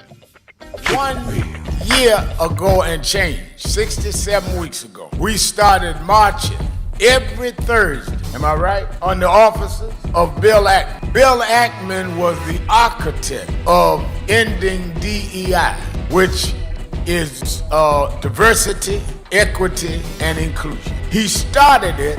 I want to give a little history because a lot of people get Negroitis and get confusion. I don't even mind your ego. Everybody need one, but you don't have to become contrary and duplicitous. We got to have integrity even among those with ego. So we started when they first came out against DEI. Now, Ackman and them started it going to Harvard University, forcing out the first black woman and first black president of Harvard. We went to his office and been going 67 weeks. I went first 10, 12 weeks. And this brother, stand up, Reverend Ron McHenry, coordinator House of Justice. This brother has been there every week. Many of you here in the audience have marched every week. So we didn't just get in this. We were in it the day they came at Claudine Guy. Last year's convention, we dealt with DEI. This year, we said that we're going at these corporations that had come out against DEI. Many of you, most of y'all I'm looking at was at the convention. And we hit Pepsi. Pepsi called and said, all right, We 8-9 days in, we agreed to meet. And we went to Purchase, New York. Chairman of our board, Reverend Dr. W. Franklin Richardson, and Carol Wallace, who's a special advisor to us on finance, and laid out to them that one, we don't care what you call it, DEI, IED. Y'all are gonna keep your commitments in terms of the black community. And that means we don't want special privilege, but we do not want to be specially excluded.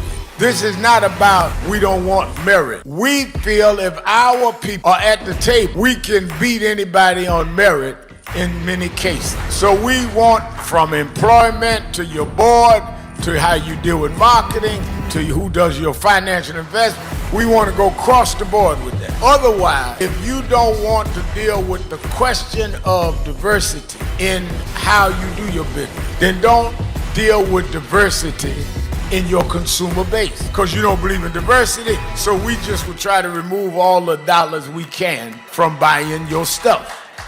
In fact, I told the chairman, met with the chairman of the board, met with the CEO. I said, in fact, I learned that not from growing up civil rights, I learned that from Donald Trump. I said, what do you mean? I said, Donald Trump said he's gonna redo tariffs, that if he doesn't get what he wants for the country, they were gonna raise the tariffs. I'm doing the black tariff reverse. If we don't get what we want, I mean, y'all can't be for Trump and tariff and not be for us in the African American community with a tariff. So who is Al Sharpton anyway? Who is this 33-year-old preacher without a church? A number of black New Yorkers as well. He is little more than a pudgy exhibitionist who can be counted on to show up, bullhorn in hand, at every racial incident.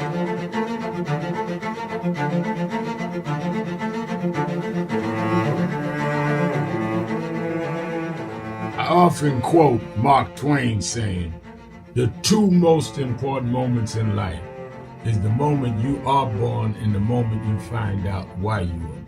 I had a very troubling conversation the other day that prompted me to do this little video. Young man that I've known a while came to me and he was crushed, I mean really crushed, because people were criticizing his work. He's in the ministry, but he's also an actor. And he said he couldn't understand why people were jumping all over, criticizing him, trying to find scandalous and derogatory things about him. And I told him, I said, you know, you very young. You don't know the road I've traveled. They call me everything but a child of God. Racial discord, a blabbermouth, a loudmouth, too flamboyant, an agitator, a racist, I had to learn. Right. I was not defined by how others saw me. I was defined by how I saw myself and whether I was being true to myself. Some of you watching this don't like me. And it doesn't matter as long as I know what I'm doing and I like me for being real. So I'm doing this video to say to you, whoever you are and whatever you do, you may not be in ministry or social justice, none of this stuff, but don't live your life worried about opposition or people that don't like you. You can turn that around. Use me as an example. The same people that called me a scam artist, a con artist, a sellout, or racial hustler and all, I kept going. And the people I respected started respecting and publicly embracing my work. When Coretta Scott King, the widow of Dr. Martin Luther King Jr., had this to say about Al Sharpton. A leader who has protested injustice with a passionate, unrelenting commitment to nonviolent action in the spirit and tradition of Martin Luther King Jr. And I am talking about your leader, our leader, the Reverend Al Sharpton. The other thing that hasn't changed is the National Action Network's commitment to fight injustice and inequality here in New York City and across America. And that's not only a testament to Reverend Sharpton, it's a testament to all of you who are here tonight. First and foremost, to Reverend Sharpton. I saw him when he first came on the scene, and I have marveled at his tenacity, at the development of his intellect, and his devotion to our movement, and much he has contributed to the world we are experiencing. I am honored, and I must say that when I had my debate with Dr. King on the issue of the church and religion, he didn't warn me that after his departure, his space would be filled by another preacher, and that preacher would be Al Sharpton. All you want in life is people that matter to you to say you did all right. And more important, that you can look in the mirror and say you did all right. Thank you, Rev. Thanks for that introduction. Look, we've known each other for a long time. I'm grateful not only for your leadership and partnership, but quite frankly, more importantly, for your friendship. And thanks to all of you, members of our nation's most important civil rights organization. You have been, over all of your years, I'm your host, Reverend Al Sharpton. Let's go to David in San Francisco. David, you're keeping it real with Al Sharpton. Oh, thanks, Reverend. Yeah, and you had a pretty good bunch of speeches the other day on your March on Wall Street. And to tag in with the last few callers, that earlier caller that was wondering about, what's the nature of the soul of MAGA, if he were to study currency speculators, they have no loyalty to any country. They just try to praise a country, praise it, push the value of the currency up, and then they'll curse that same country, 6 weeks later just to bounce the currency so they can buy and sell currencies. And then they can buy and sell everything in that nation for cheap. And so that's the nature of MAGA. And these, Donald Trump, you remember when he came into office this time, he was pushing the idea of taking the gold of America and buying Bitcoin with it. And then he was going to have a little shell game by playing at Melania money and Donald Jr. money and Doge money and all these other different cyber currencies. And he no longer has a loyalty to the U.S. dollar. So when you start looking at America right now, being trapped with this propaganda barrage from these little creeps like whether it's Charlie Kirk or, name any of the other of these hot-button right-wing jerks that are telling us that America's failed, buy gold, buy Bitcoin, buy this, that, and the other. And in the meantime, and as you probably know from the Wall Street March, at the end of this month is going to be the government shutdown. Right. That Mike Johnson, Speaker of the House, still hasn't put together a budget for America. Those old boys, they claim to be so pure and ethical and pure and Christian and pure and conservative, but they've had since February to put together a budget for America, and now they've decided that they're going to have a government shutdown at the end of this month, at the very time where America gets divided with Charlie Kirk or any of these other jerks. So yeah, the soul of a currency speculator, you're not going to find much soul in them. They're interested in bouncing the currency and forcing every price to go up and up and up. But the value it stays the same, but the prices go up. So yeah, that's kind of just the nature of where we are. And I was going to say, in the aftermath of your March on Wall Street, get the troops out and, every section of the country needs to be putting in a claim for what's going to be in our budget. What's our congressional district need?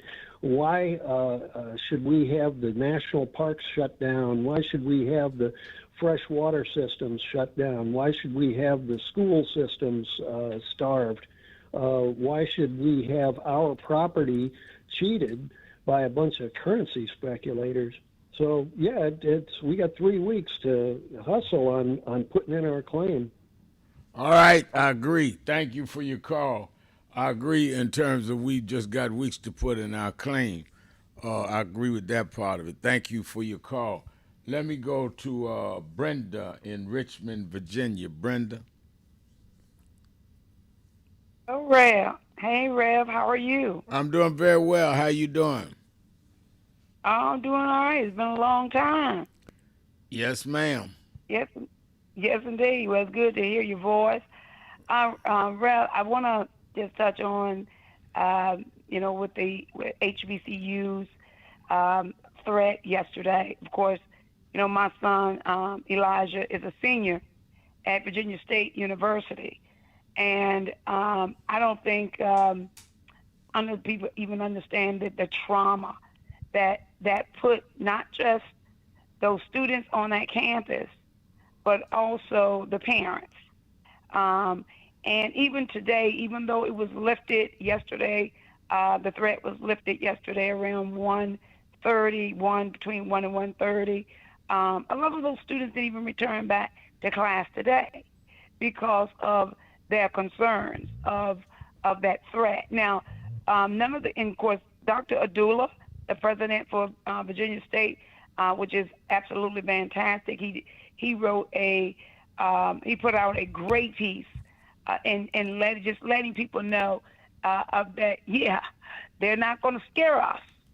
So now a lot of the universities were very careful on what they said regarding the threat itself. But if you read any of the universities that did the HBCUs that did go through that yesterday and the trauma that they all have to go through, and even today, it's clear where it came from.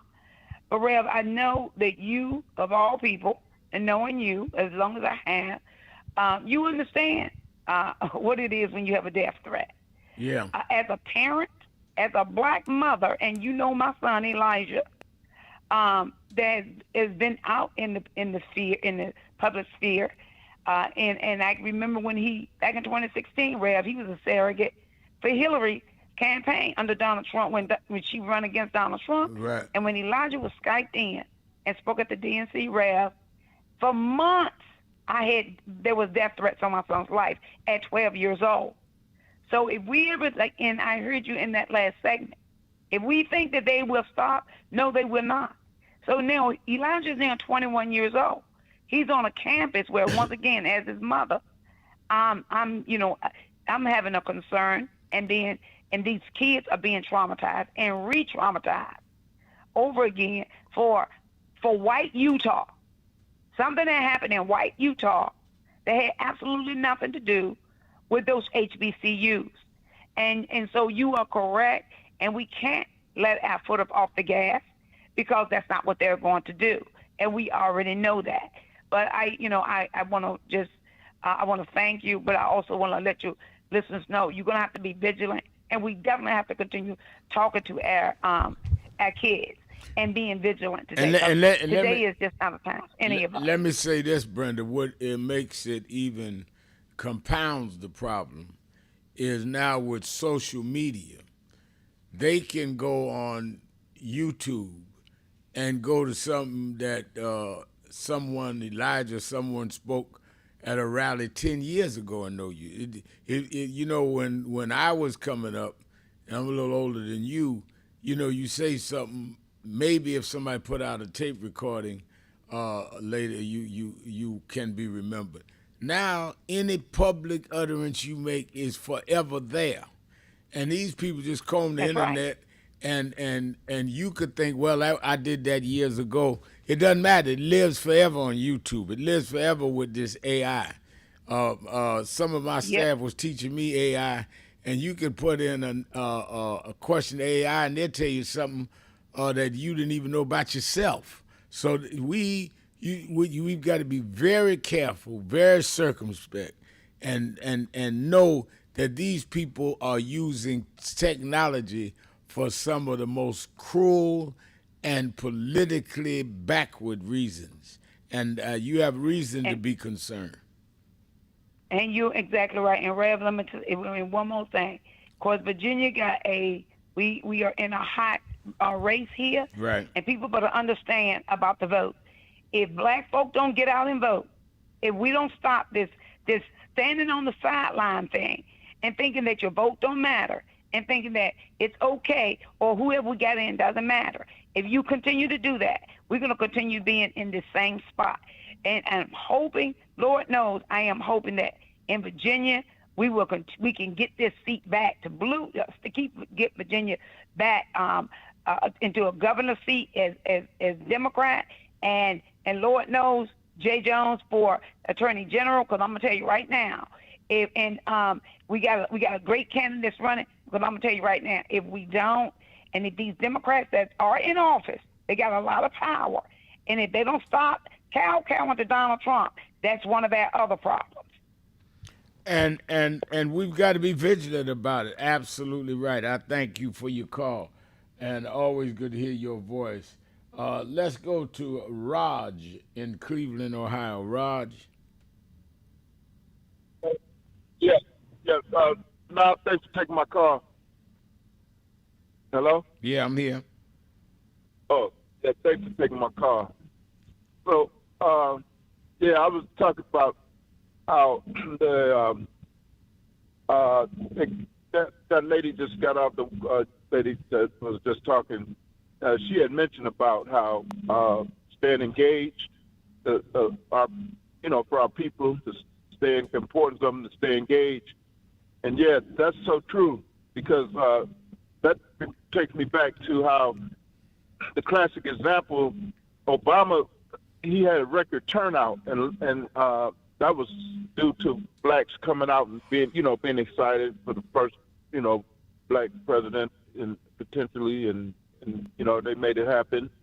And, most of that was due to us being engaged and turning out and showing up at the ballot box. And then after his 2 terms, it was like one of the lowest when Hillary ran against Trump. That was one of the lowest turnouts, presidential turnouts at the ballot box, period. Not just for that election, but period, not just for black folks, but America. And so Hillary still could have won had blacks just showed up in numbers. And that was a classic example of not staying engaged, and then voting in, the midterms and special elections, and, just being informed. Now they got the phones, like you were just saying, the, social media and internet. A lot of them still don't use the enough. I understand, the young people are going to really be in the entertainment. They're going to have more of a focus on that. But they need to start developing more, in a discipline for trying to get information, relevant information to their lives, and understanding what's relevant to their lives, even if they may not, don't always know when it comes to being a young adult. However, one thing leads to another. So, when they need to just find out, what's the meaning of certain things, even if they don't know, but they may have seen or just had a familiarity of certain events or terminologies, or individuals who may have been around for a while, such, for yourself, for example, they may have heard of Al Sharpton growing up, but they may not have really dug into it to see what it was up, what you were all about, and then they look into it, and then, hey, they find out some more, and then they hear you mention certain names, of relevance, then they look into that person, Right. That's right. And because that's how, how I learned myself on certain things. Like, I heard older people talking about Dr. Noble Drew Ali. I had already known about MLK and some of the other prominent names or the more popular, I should say, at that time. But, I looked into Noble Drew Ali. This is way before internet, and people like Marcus Garvey. And then there were more bookstores around, too, so you could just walk into a bookstore, just happen to just be riding by one or walking by and, easily go into one. So, but now you could just pull up on your phone. But if you're not looking for any kind of relevant, or you don't have a loop for information in that way, you might not get that feed or those loops for. So in other words, if you just on entertainment, that's probably all going to cycle around to you until, like right-wing media, they'll pop up because they were so heavily invested and dominated the media sphere, social media sphere for the past decade. All right, I got to take my break. Thank you for your call. And I see Tricia says, I think I remember her son talking about Elijah and did he speak at the march after Trump won the first time? If so, his speech was so inspirational. Yes, that was Elijah. Great speaker. He was a young teenager then. Great speaker, and I'm sure even better now. That's Brenda's son, Elijah. Great, great, great young man with great potential. All right, let's take a break. Be right back. More Exhale Friday right after the break. Keeping it real. Sharpton. Be right back. Keeping it real. No justice! No justice! 62 years ago today, Martin marched in Washington. 62 years later, the dream is not dead.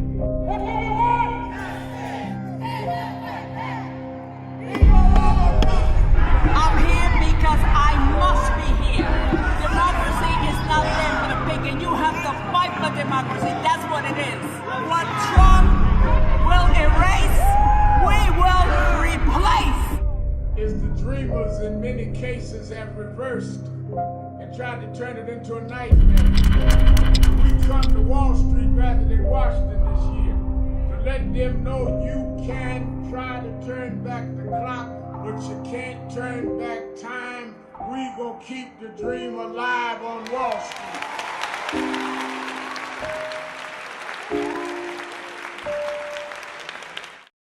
I want to ask you a question, and that is, what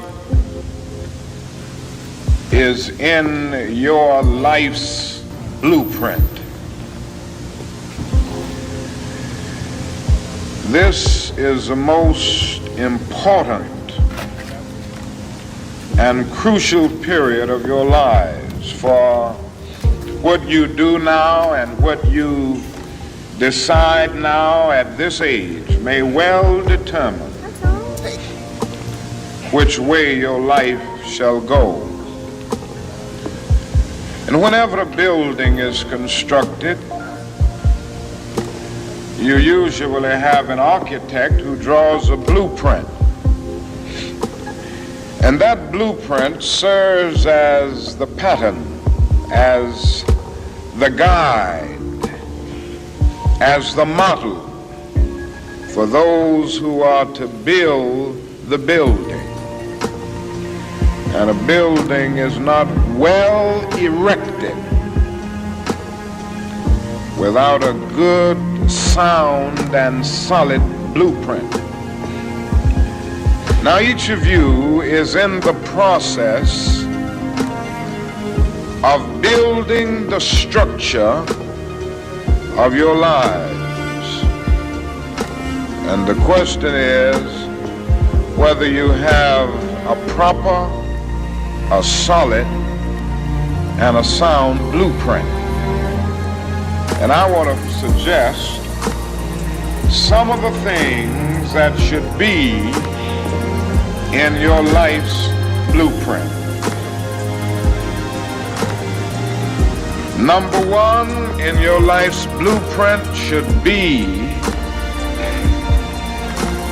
a deep belief in your own dignity, your own worth, and your own somebodyness. Don't allow anybody to make you feel that you are nobody. Always feel that you count. Always feel that you have worth. And always feel that your life has ultimate significance.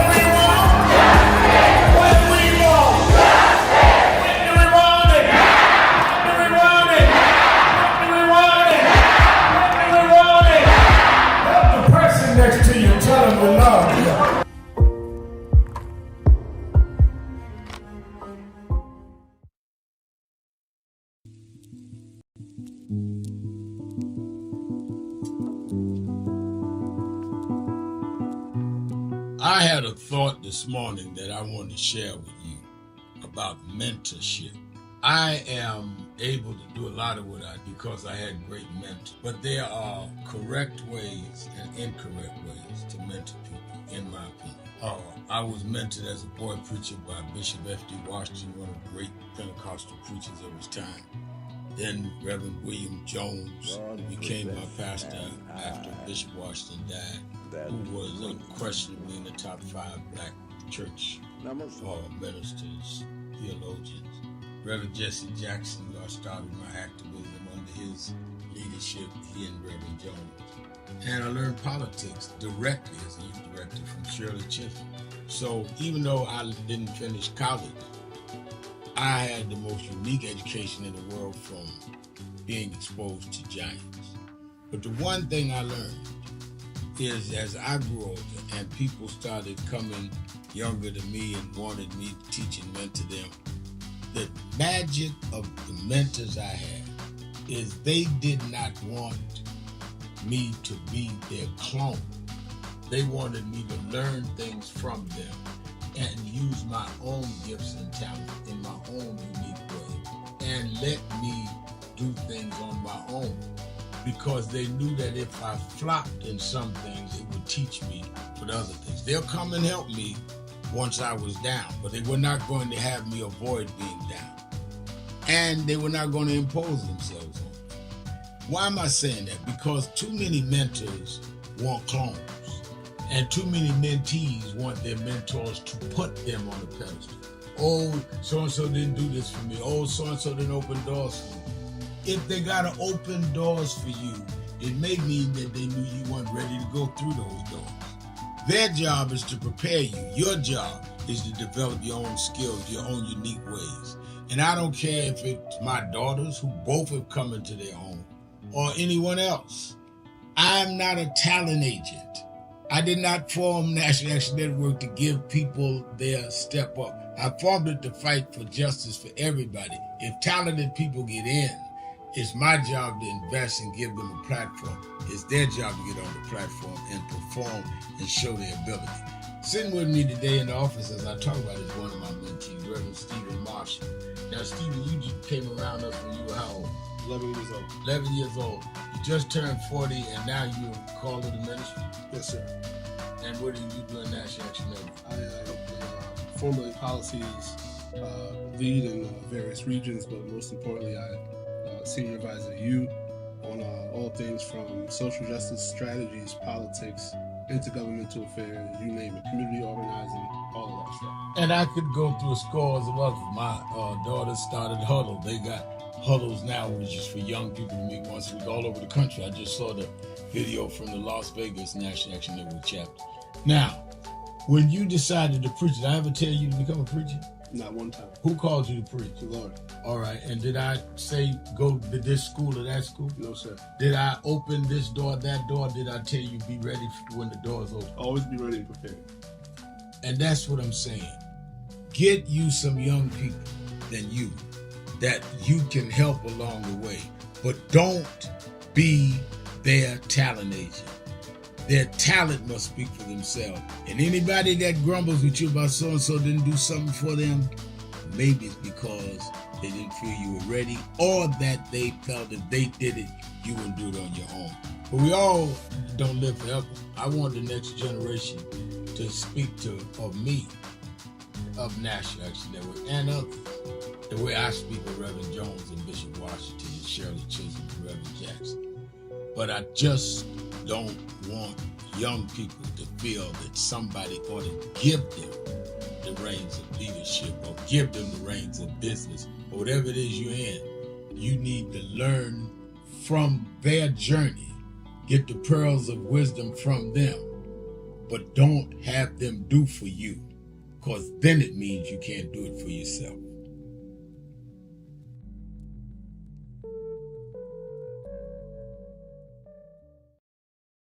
Stop telling yourself you're not confident of what you could do.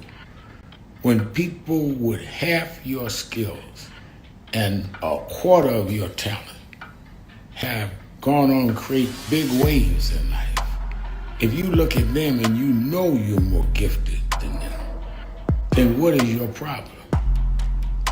You are looking for someone to come and drag you into success. You got to use what you have, which is, in my judgment, more skillful than others I've known in your areas. Use that and believe in that, and your confidence will build up as you get going and start doing. And don't chase the spotlight. Sharpen your skills. Live in your purpose. And you'll get so good the spotlight will be chasing you. Be so good they can't help but talk about you and put the spotlight on you. You don't get your energy from chasing the spotlight.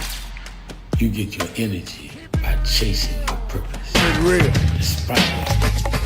I am your host, Reverend Al Sharpton. It's XL Friday, 1-877-532-5797, 1-877-532-5797. And we are joined, as we are every Friday, close out the week and the day on XL Friday, is the senior pastor of the historic King Solomon Baptist Church of Detroit, Michigan, head of national expansion and Michigan State Chair of the National Action Network, the Reverend Charles Williams II. How you doing, Reverend? All is well. And Rev, it's always good to be with you on this XL Friday. You know, Rev, we are a nonviolent organization. We are built in the tradition of Dr. King. And as many people have talked about and many people have heard and seen, this week we saw a rash of violence. Colorado, we saw school shooting, and then of course in Utah, Charlie Kirk's life was taken.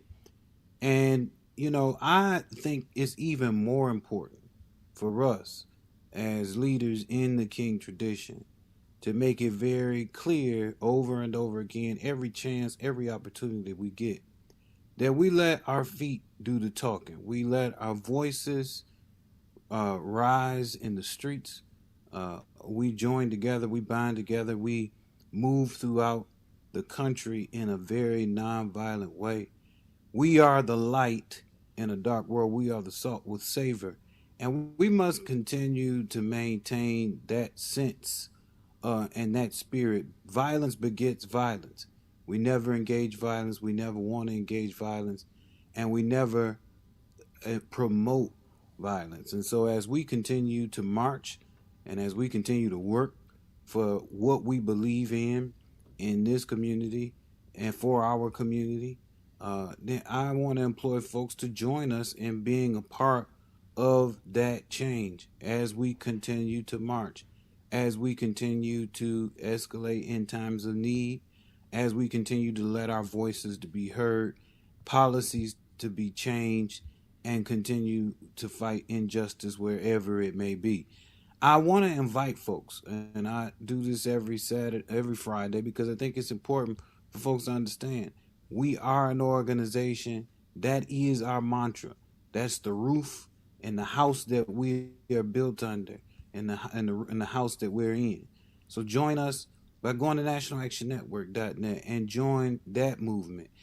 Our movement does not involve sticks. Our movement does not involve guns.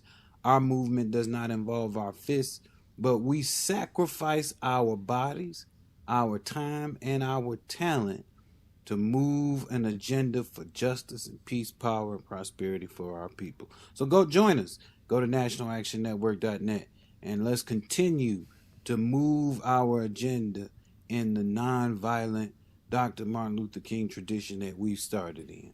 And I think that's important, and that we identify unashamedly and unequivocally what our tradition is and is not. And I also think one of the things that a staff member of National Action Network, national staff, said to me last night, said, you know, now I know why you are so particular about how we handle the logistics and security at marches, because I had, after the Wall Street march 2 weeks ago, had a debrief with the staff. He says, I never thought about, and this is a staff member now, he said, I never thought about how vulnerable you are on an open stage with 15,000 people there and Martin III until I saw what happened to Kirk. And I said, well, that's the point, is that me having been stabbed, I know what they'll do. What does the Bible say? On my body bears the marks. I still had a mark because I wouldn't let them surgically remove that after the knife wound healed. Because it reminds me every morning while I'm shaving, they will take you out. This guy that stabbed me just was a few inches off from an artery. And they would take you out on either side of this, as long, whether you're conservative, whether you're, quote, progressive, is what I'm saying. And I'm saying that as long as you have a climate of violence, it will work either way. And I think that people that have never became part of the activists that were high profile don't understand the nature of risk that you take in this. They think it's all ego and celebrity and everybody know you. That's part of the risk. Everybody know you. And you can get harmed just as quick as you can be asked to take a selfie. So this is no celebrity trip. This is not that at all, because I'm going to Houston this week to preach. I get stopped in the airport by people a lot of times. Can I take a selfie? But I tell the people travel with me, look at the people that are not asking for a selfie. Those are the ones that may have something else in mind. So it's real out here to me. Let's take a break. Be right back. Keeping it real. That's what we do. Sharpton, Williams. Be right back. So who is Al Sharpton anyway? Who is this 33-year-old preacher without a church? A number of black New Yorkers as well.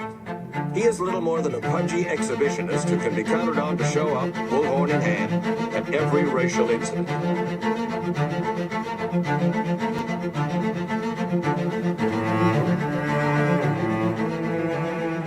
I often quote Mark Twain saying, the two most important moments in life is the moment you are born and the moment you find out why you were born. I had a very troubling conversation the other day that prompted me to do this little video. Young man that I've known a while came to me and he was crushed. I mean, really crushed, because people were criticizing his work. He's in the ministry, but he's also an actor. And he said he couldn't understand why people were jumping all over, criticizing him, trying to find scandalous and derogatory things about him.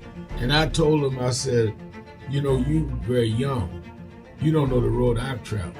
They called me everything but a child of God. A blabbermouth, a loudmouth, too flamboyant, an agitator, a racist, I a race had to baiter. learn. Yeah, right. I was not defined by how others saw me. I was defined by how I saw myself and whether I was being true to myself. Some of you watching this don't like me. And it doesn't matter as long as I know what I'm doing and I like me for being real. So I'm doing this video to say to you, whoever you are and whatever you do, you may not be in ministry or social justice, none of this stuff, but don't live your life worried about opposition or people that don't like you. You can turn that around. Use me as an example. The same people that called me a scam artist, a con artist, a sellout, or racial hustler and all, I kept going. And the people I respected started respecting and publicly embracing my work. When Coretta Scott King, the widow of Dr. Martin Luther King Jr., had this to say about Al Sharpton. A leader who has protested injustice with a passionate, unrelenting commitment to nonviolent action in the spirit and tradition of Martin Luther King Jr. And I am talking about your leader, our leader, the Reverend Al Sharpton. The other thing that hasn't changed is the National Action Network's commitment to fight injustice and inequality here in New York City and across America. And that's not only a testament to Reverend Sharpton, it's a testament to all of you who are here tonight. First and foremost, to Reverend Sharpton. I saw him when he first came on the scene, and I have marveled at his tenacity, at the development of his intellect, and his devotion to our movement, and much he has contributed to the world we are experiencing. I am honored, and I must say that when I had my debate with Dr. King on the issue of the church and religion, he didn't warn me that after his departure, his space would be filled by another preacher, and that preacher would be Al Sharpton. All you want in life is people that matter to you to say you did all right. And more important, that you can look in the mirror and say you did all right. Thank you, Rev. Thanks for that introduction. Look, we've known each other for a long time. I'm grateful not only for your leadership and partnership, but quite frankly, more importantly, for your friendship. And thanks to all of you, members of our nation's most important civil rights organization. You have been, over all of your years, such an extraordinary leader. You are a voice of truth, a voice of conscience, a voice of practicality around what we must address and what we can do. And I thank you so much for your friendship. I remember that most of the youth around Al's age, he was about 12, wanted to be like Connie Hawkins, a great basketball player, legend, or Earl the Pearl, or Clyde Frazier. Al wanted to be like Adam Powell, a powerful preacher with a social justice gospel. He was very close to, at that time, to Reverend William Augustus Jones, powerful preacher and social justice advocate, and Reverend Gardner Taylor State right down the street, and Bishop Washington, whose church he came from, and Reverend Sandy Ray. He wanted to be like these giant preachers. He wanted them to have the edge, however, of the King's social justice dimension. He wanted to be like them, now he's one of them. Perhaps taller than most of them because of the risks he has taken and the reward God has given him with his gift. I remember so well that I first escorted him to jail. He was around 13 years old, with the jail fighting the ANP. He was in the lineage of our struggle. He grew up in it. We didn't just see him on TV one night. He didn't happen. He came bottom up, not top down.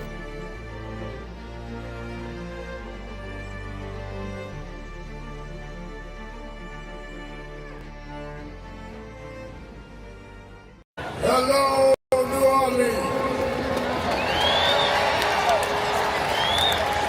Let me tell you straight. They did not think we could come and be here tonight.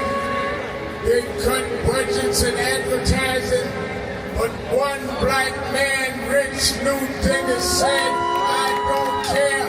My families come together every 4th of July weekend, and essence will happen, because there's That's who we are. Give a big hand to Rich New Dennis for bringing us back.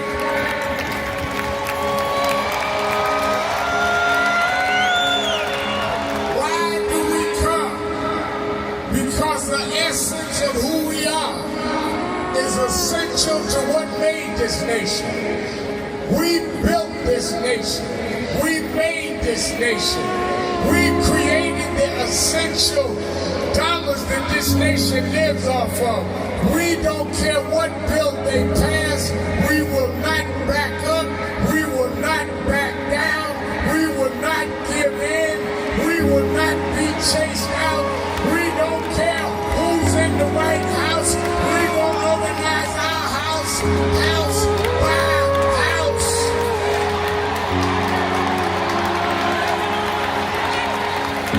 We came over the Middle Passage. We survived slavery. We survived Jim Crow. Don't you give up now. Don't you turn back now. Stand up, black man. Stand up, black woman. Reclaim your dignity. Reclaim your place. So we stand with the Global Black Economic Forum. We stand with Essence Magazine because that's who we are. So don't give in now. Yes, it's some rough days, but we've been through rougher days than this. Yes, Trump is a bad dude, but we beat badder dudes than Trump. So let's party with a purpose, because our rhythm and our music reminds us who we are. Because we can smile through our pain and organize for our gain.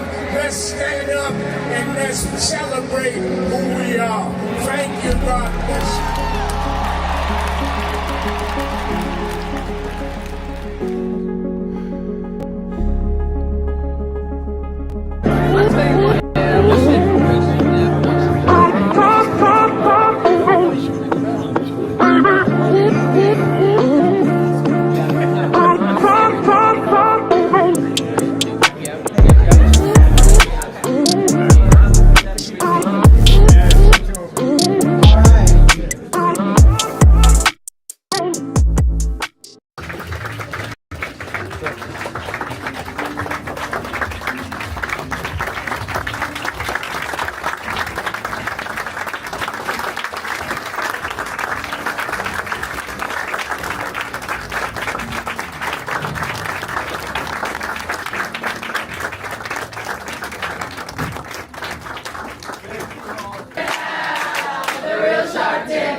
Sharpton, and we're back.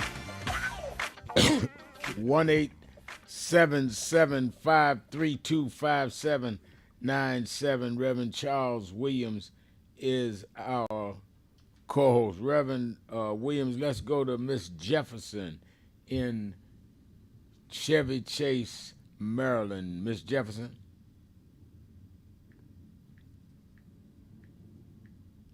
I'm sorry, Miss Richardson. I'm saying Jefferson.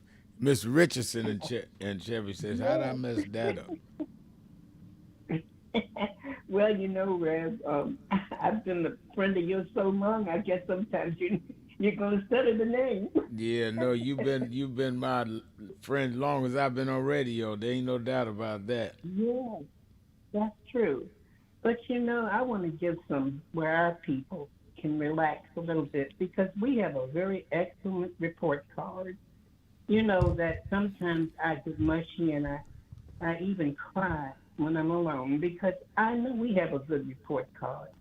And when I say that, I mean every political assassination, since I guess as far as I can, as far as the history books say about them, far back as Abraham Lincoln, all of these assassins have been done by other European-connected people, white people.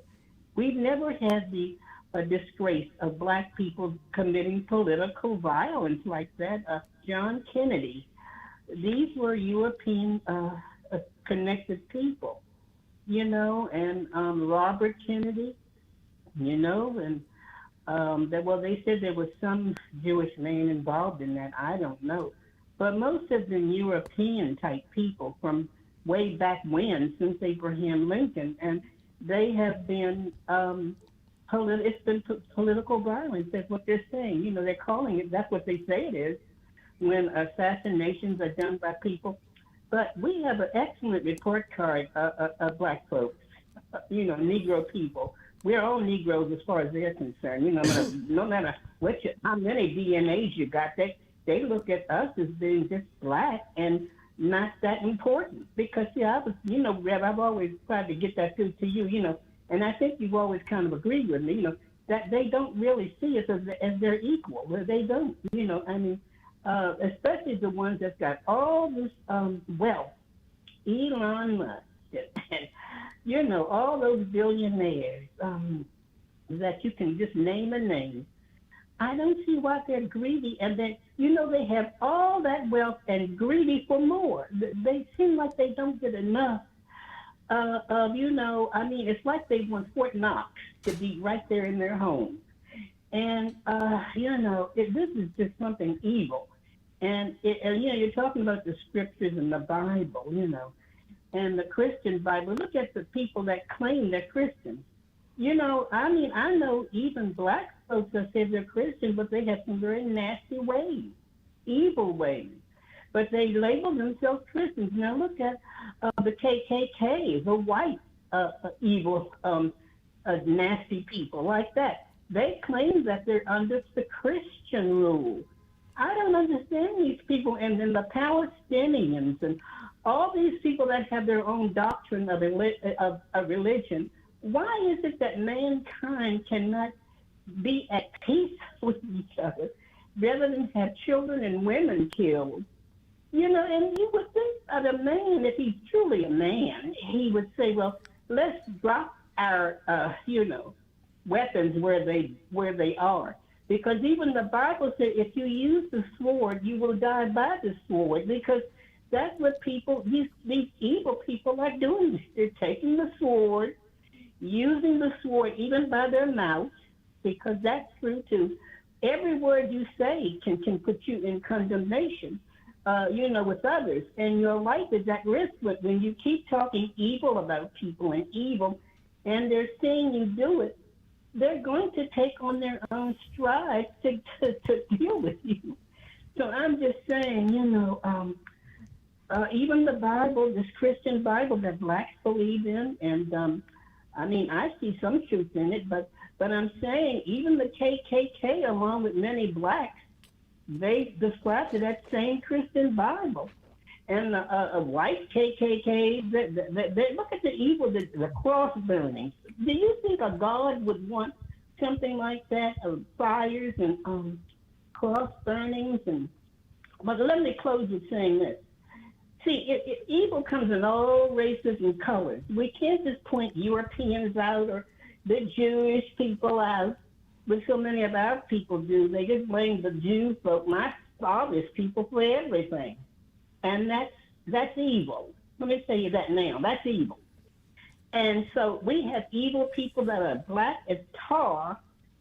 Idi Amin. Let me put him up. And many blacks respected Idi Amin. That man was evil. He took from his people. He didn't give to the poor. He beat to death a white man that was there helping those. I think it is very clear if you study history. Thank you for your call, Ms. Richardson. I think it's very clear that evil can be in everybody, and evil can be in every religion. You have so-called Christians that do not follow the Bible. You have so-called Muslims that don't follow the Quran, Hindu, Buddhists, and don't forget, someone shot and killed Mahatma Gandhi because he was letting people of a different religion worship. So this is part of history, part of life. That is why those of us that really believe what we believe need to be clear on what we believe and what we don't believe in. I think that's important, Reverend, because just because No, you some of the absolutely right. I mean, racists claim they believe in the Bible, well, then they can't justify what they're doing out of the Bible. And the same goes with others in other faiths. Yep. No, you're absolutely right, Rev. You're absolutely right. We have to be who we say we are. We can't be who they are. I mean, I think people might like to hear this, but I do think that Michelle Obama said it best, and this is definitely the King's strategy. When they go low, we go high, and that's what we do. And we've been able to go high and show the disgust and the horror and the terror in the mirror, and exploit that in such a way where they've had to address the issues that we've had to deal with in our country as a black people. And I remember when Mrs. Obama said that, and people said, well, why would we have to always be the one high? And my response was, well, why would we want to be low? Have they jaded us so till we want to be low? So if we outload them and they have the power, they have us exactly where they want, under them, Yes, acting low down, so they can crush us. What they can handle is you rising above their racism, bigotry, and wickedness. Because I can tell you something. I've been here a little longer than Reverend Williams. The wicked do not last but so long. Even what we're going through now is a season. It will end, and history will record the good and the bad. Let's take a break. Sharpton, Williams, Exhale Friday. Be right back. Stop going through your life like you are a co-star or a bit player in your own drama. No, you are the main star. You're the central figure in your life. What you decide is what is the major thrust of your life. And others may contribute, impact, affect, but it's your life that you're central in. So stop trying to lay the weight of what you do or don't do on others. That weight is squarely on your shoulders and in your hand. And if you want to defer and give your life choices to others, that's on you. If they have any sense at all, they will be so busy trying to conduct and properly guide their life, they will not have time to try to major in your life. No just stand still. No just stand still. No just stand still. What do we want? What do we want? We are the sons and the daughters. We gotta stand up and make it loud. Just like our God told the Pharaoh, let my people go, go. We are a new generation from the ones who have come before. He's calling us into freedom. Let my people go, go. We gonna shine at the shade. Give me a papa God, make the heavens. If you don't say you know what trouble, let my people go, go. The blood, sweat, and the tears that we gathered through the years. If you don't say you know what trouble, let my people go, go. Wade in the water, we did wade in the water, children.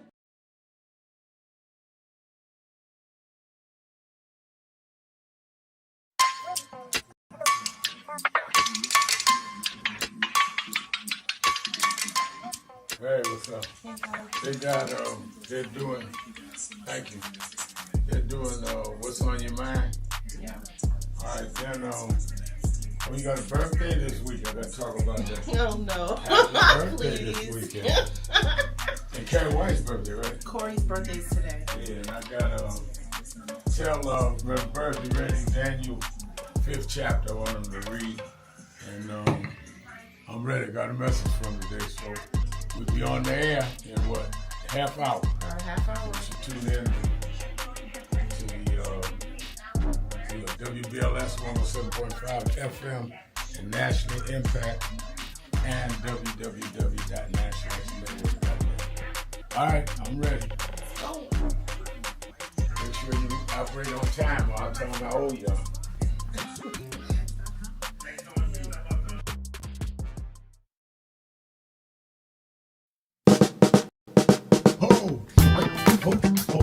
Oh, do I seem excited? I am excited because this Saturday, the National Action Network Saturday Action Rally starts live on WBLS 107.5 FM in New York. We're going to expand. Every Saturday morning, we're live on WBLS 107.5 from 10 a.m. to 11. You'll hear the message. You'll feel the energy. You'll be involved. You won't be sitting around talking about, oh my God, look at what's happening. You'll be involved in dealing with what's happening. I'm excited, and you should be excited to turn on WBLS 10 a.m. every Saturday morning. I have a message for you, and if you want to, you can come to the House of Justice and be there live, 145th Street and Lenox Avenue. We kick off at 9, and we don't stop until we deal with getting our people energized.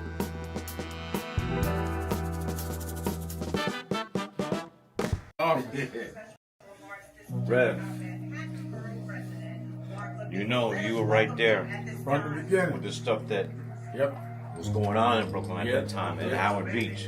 You were right there. He had in one of the early movies, he had my name. Then he put me in Malcolm, and I wasn't even old enough to know Malcolm. We've been through it all. For those who see Malcolm X, it's 3 hours. But fast forward to the scene you saw. Yep. Bobby Seale. Right.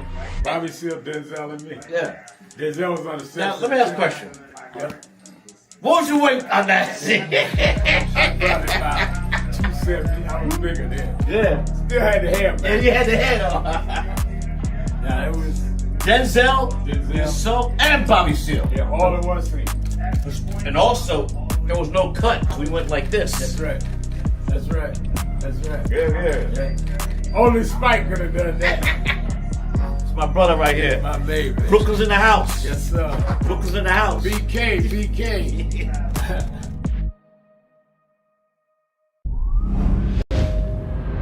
No justice! 62 years ago today, Martin marched in Washington. 62 years later, the dream is not dead.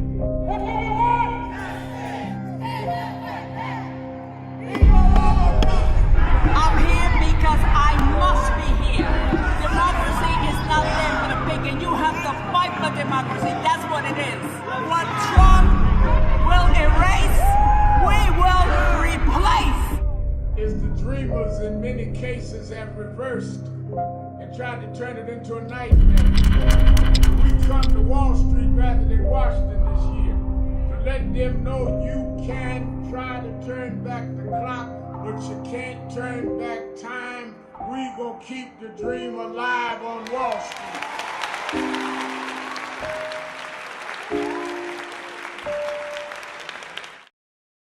For 90 days, they're going to do a study of what companies have pulled out of DI and what companies have a small margin of profit. And we in 90 days are going to announce the 2 companies that we're going after. And we're going to ask everybody in this country, black, white, brown, gay, straight, woman, trans, don't buy where you are not respected. Donald Trump can't make us buy your stuff. The Senate can't make us buy your stuff. In the name of Dr. King, we're going to do what Dr. King did. Trump tweeted the other week, I'm a con man. Don't call me the coin man. I'm going to stop the coins from dropping in the wrong place. I am your host, Reverend Al Sharpton, and we're back. Exhale Friday. The Reverend Charles Williams II is our co-host.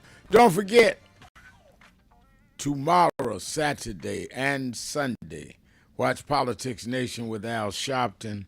live at 5 p.m. Eastern Time on MSNBC. And on tomorrow, I have, among others, want to get to the bottom of what's going on in Gaza and Ukraine. I have Congressman Greg Meeks on, who is the leading Democrat in House on the House Foreign Affairs Committee. Then I'm going to talk with Sharice Davids, Sharice Davids of Kansas City, about how they're trying to, in the redistricting, draw out and eliminate the black district there. That I had on Congressman Emmanuel Cleaver last week. I have another member of Congress from that state and how they're dealing with it. We deal with the killing in Utah. We'll have the mayor of Salt Lake City on, Jenny Wilson. You're going to want to see this. And I'm going to have on Andrew Cuomo, former governor of New York, running for mayor, got beat by a man in the primaries, running independent. And Eric Adams said in the papers today he's taking a poll to see if he stays in the race. I want to know how Cuomo answers some of the concerns people have raised about him and running and why. On Sunday, we'll have the congressman they're trying to redistrict out in Louisiana and using his case to take out Section 2 of the Voting Rights Act. Congressman Cleo Fields. I've been knowing Cleo when he was in Congress the first time. I've known him at least 25 years. They're trying to take him out. He's the congressman over in that part of Louisiana, bordering where the Speaker Johnson is.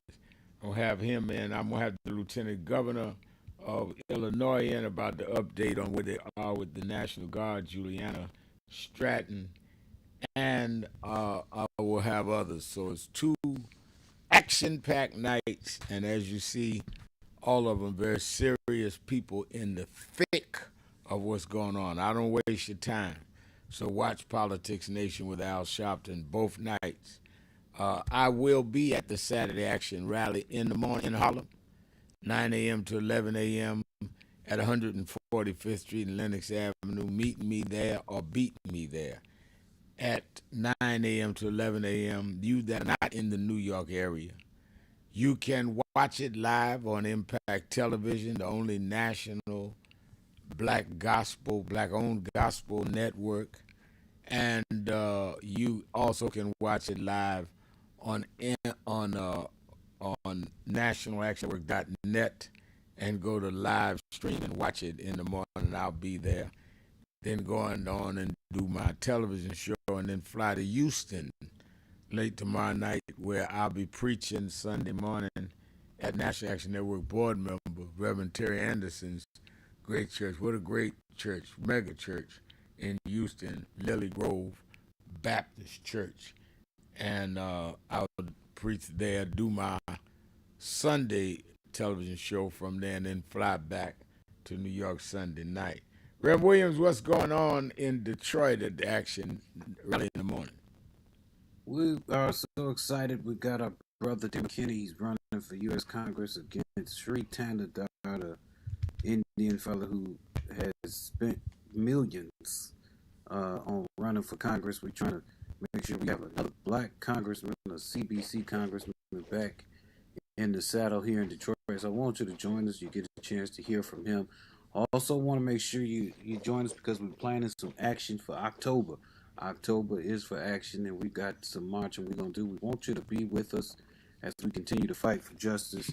That's going to be 10 a.m. at the historic 10 a.m. Sharp is where we start. So make sure that you're there to get involved in the action. All right, and Tricia is on the message page saying, I will be tuning in as always, Reverend Al. I got to ask you, Tricia, about that night you stayed out late. Don't think I didn't see that on the message board. I'm not going to out you, but I am letting you know that I'm watching. Let's go back to the phone. Let me go to Yusef in Hawaii. Yusef in Hawaii. Hey, sir. With everything that you teach us, you taught us to be respectful. And just want to say rest in peace to the young man. Charlie, I wasn't aware of him, but it's a tragic thing that happened, but you taught us to respect other people, sir. So that's what I'm doing. If I was a politician in Chicago, any one of those places, I would start an expo. Those National Guard members don't have to leave. They can apply for a job right there in Chicago for the city or state so they can meet the services. This was done through San Antonio, through Mayor Ivory Taylor, first African-American mayor out there in San Antonio. I was able to get in touch with an expo that she did to start my own lawn care business in San Antonio, where I began to volunteer at the MLK mural on the east side of San Antonio, right? What I'm saying, sir, the city and state are not meeting the services. Sometimes they hire us because of racial bigotry and different things, and we can't meet the services.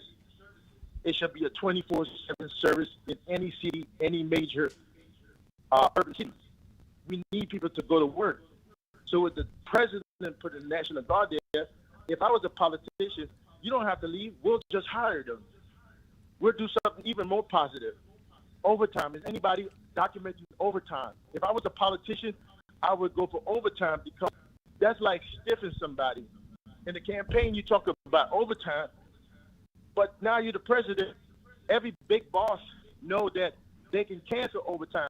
So that means you're stiffing the person.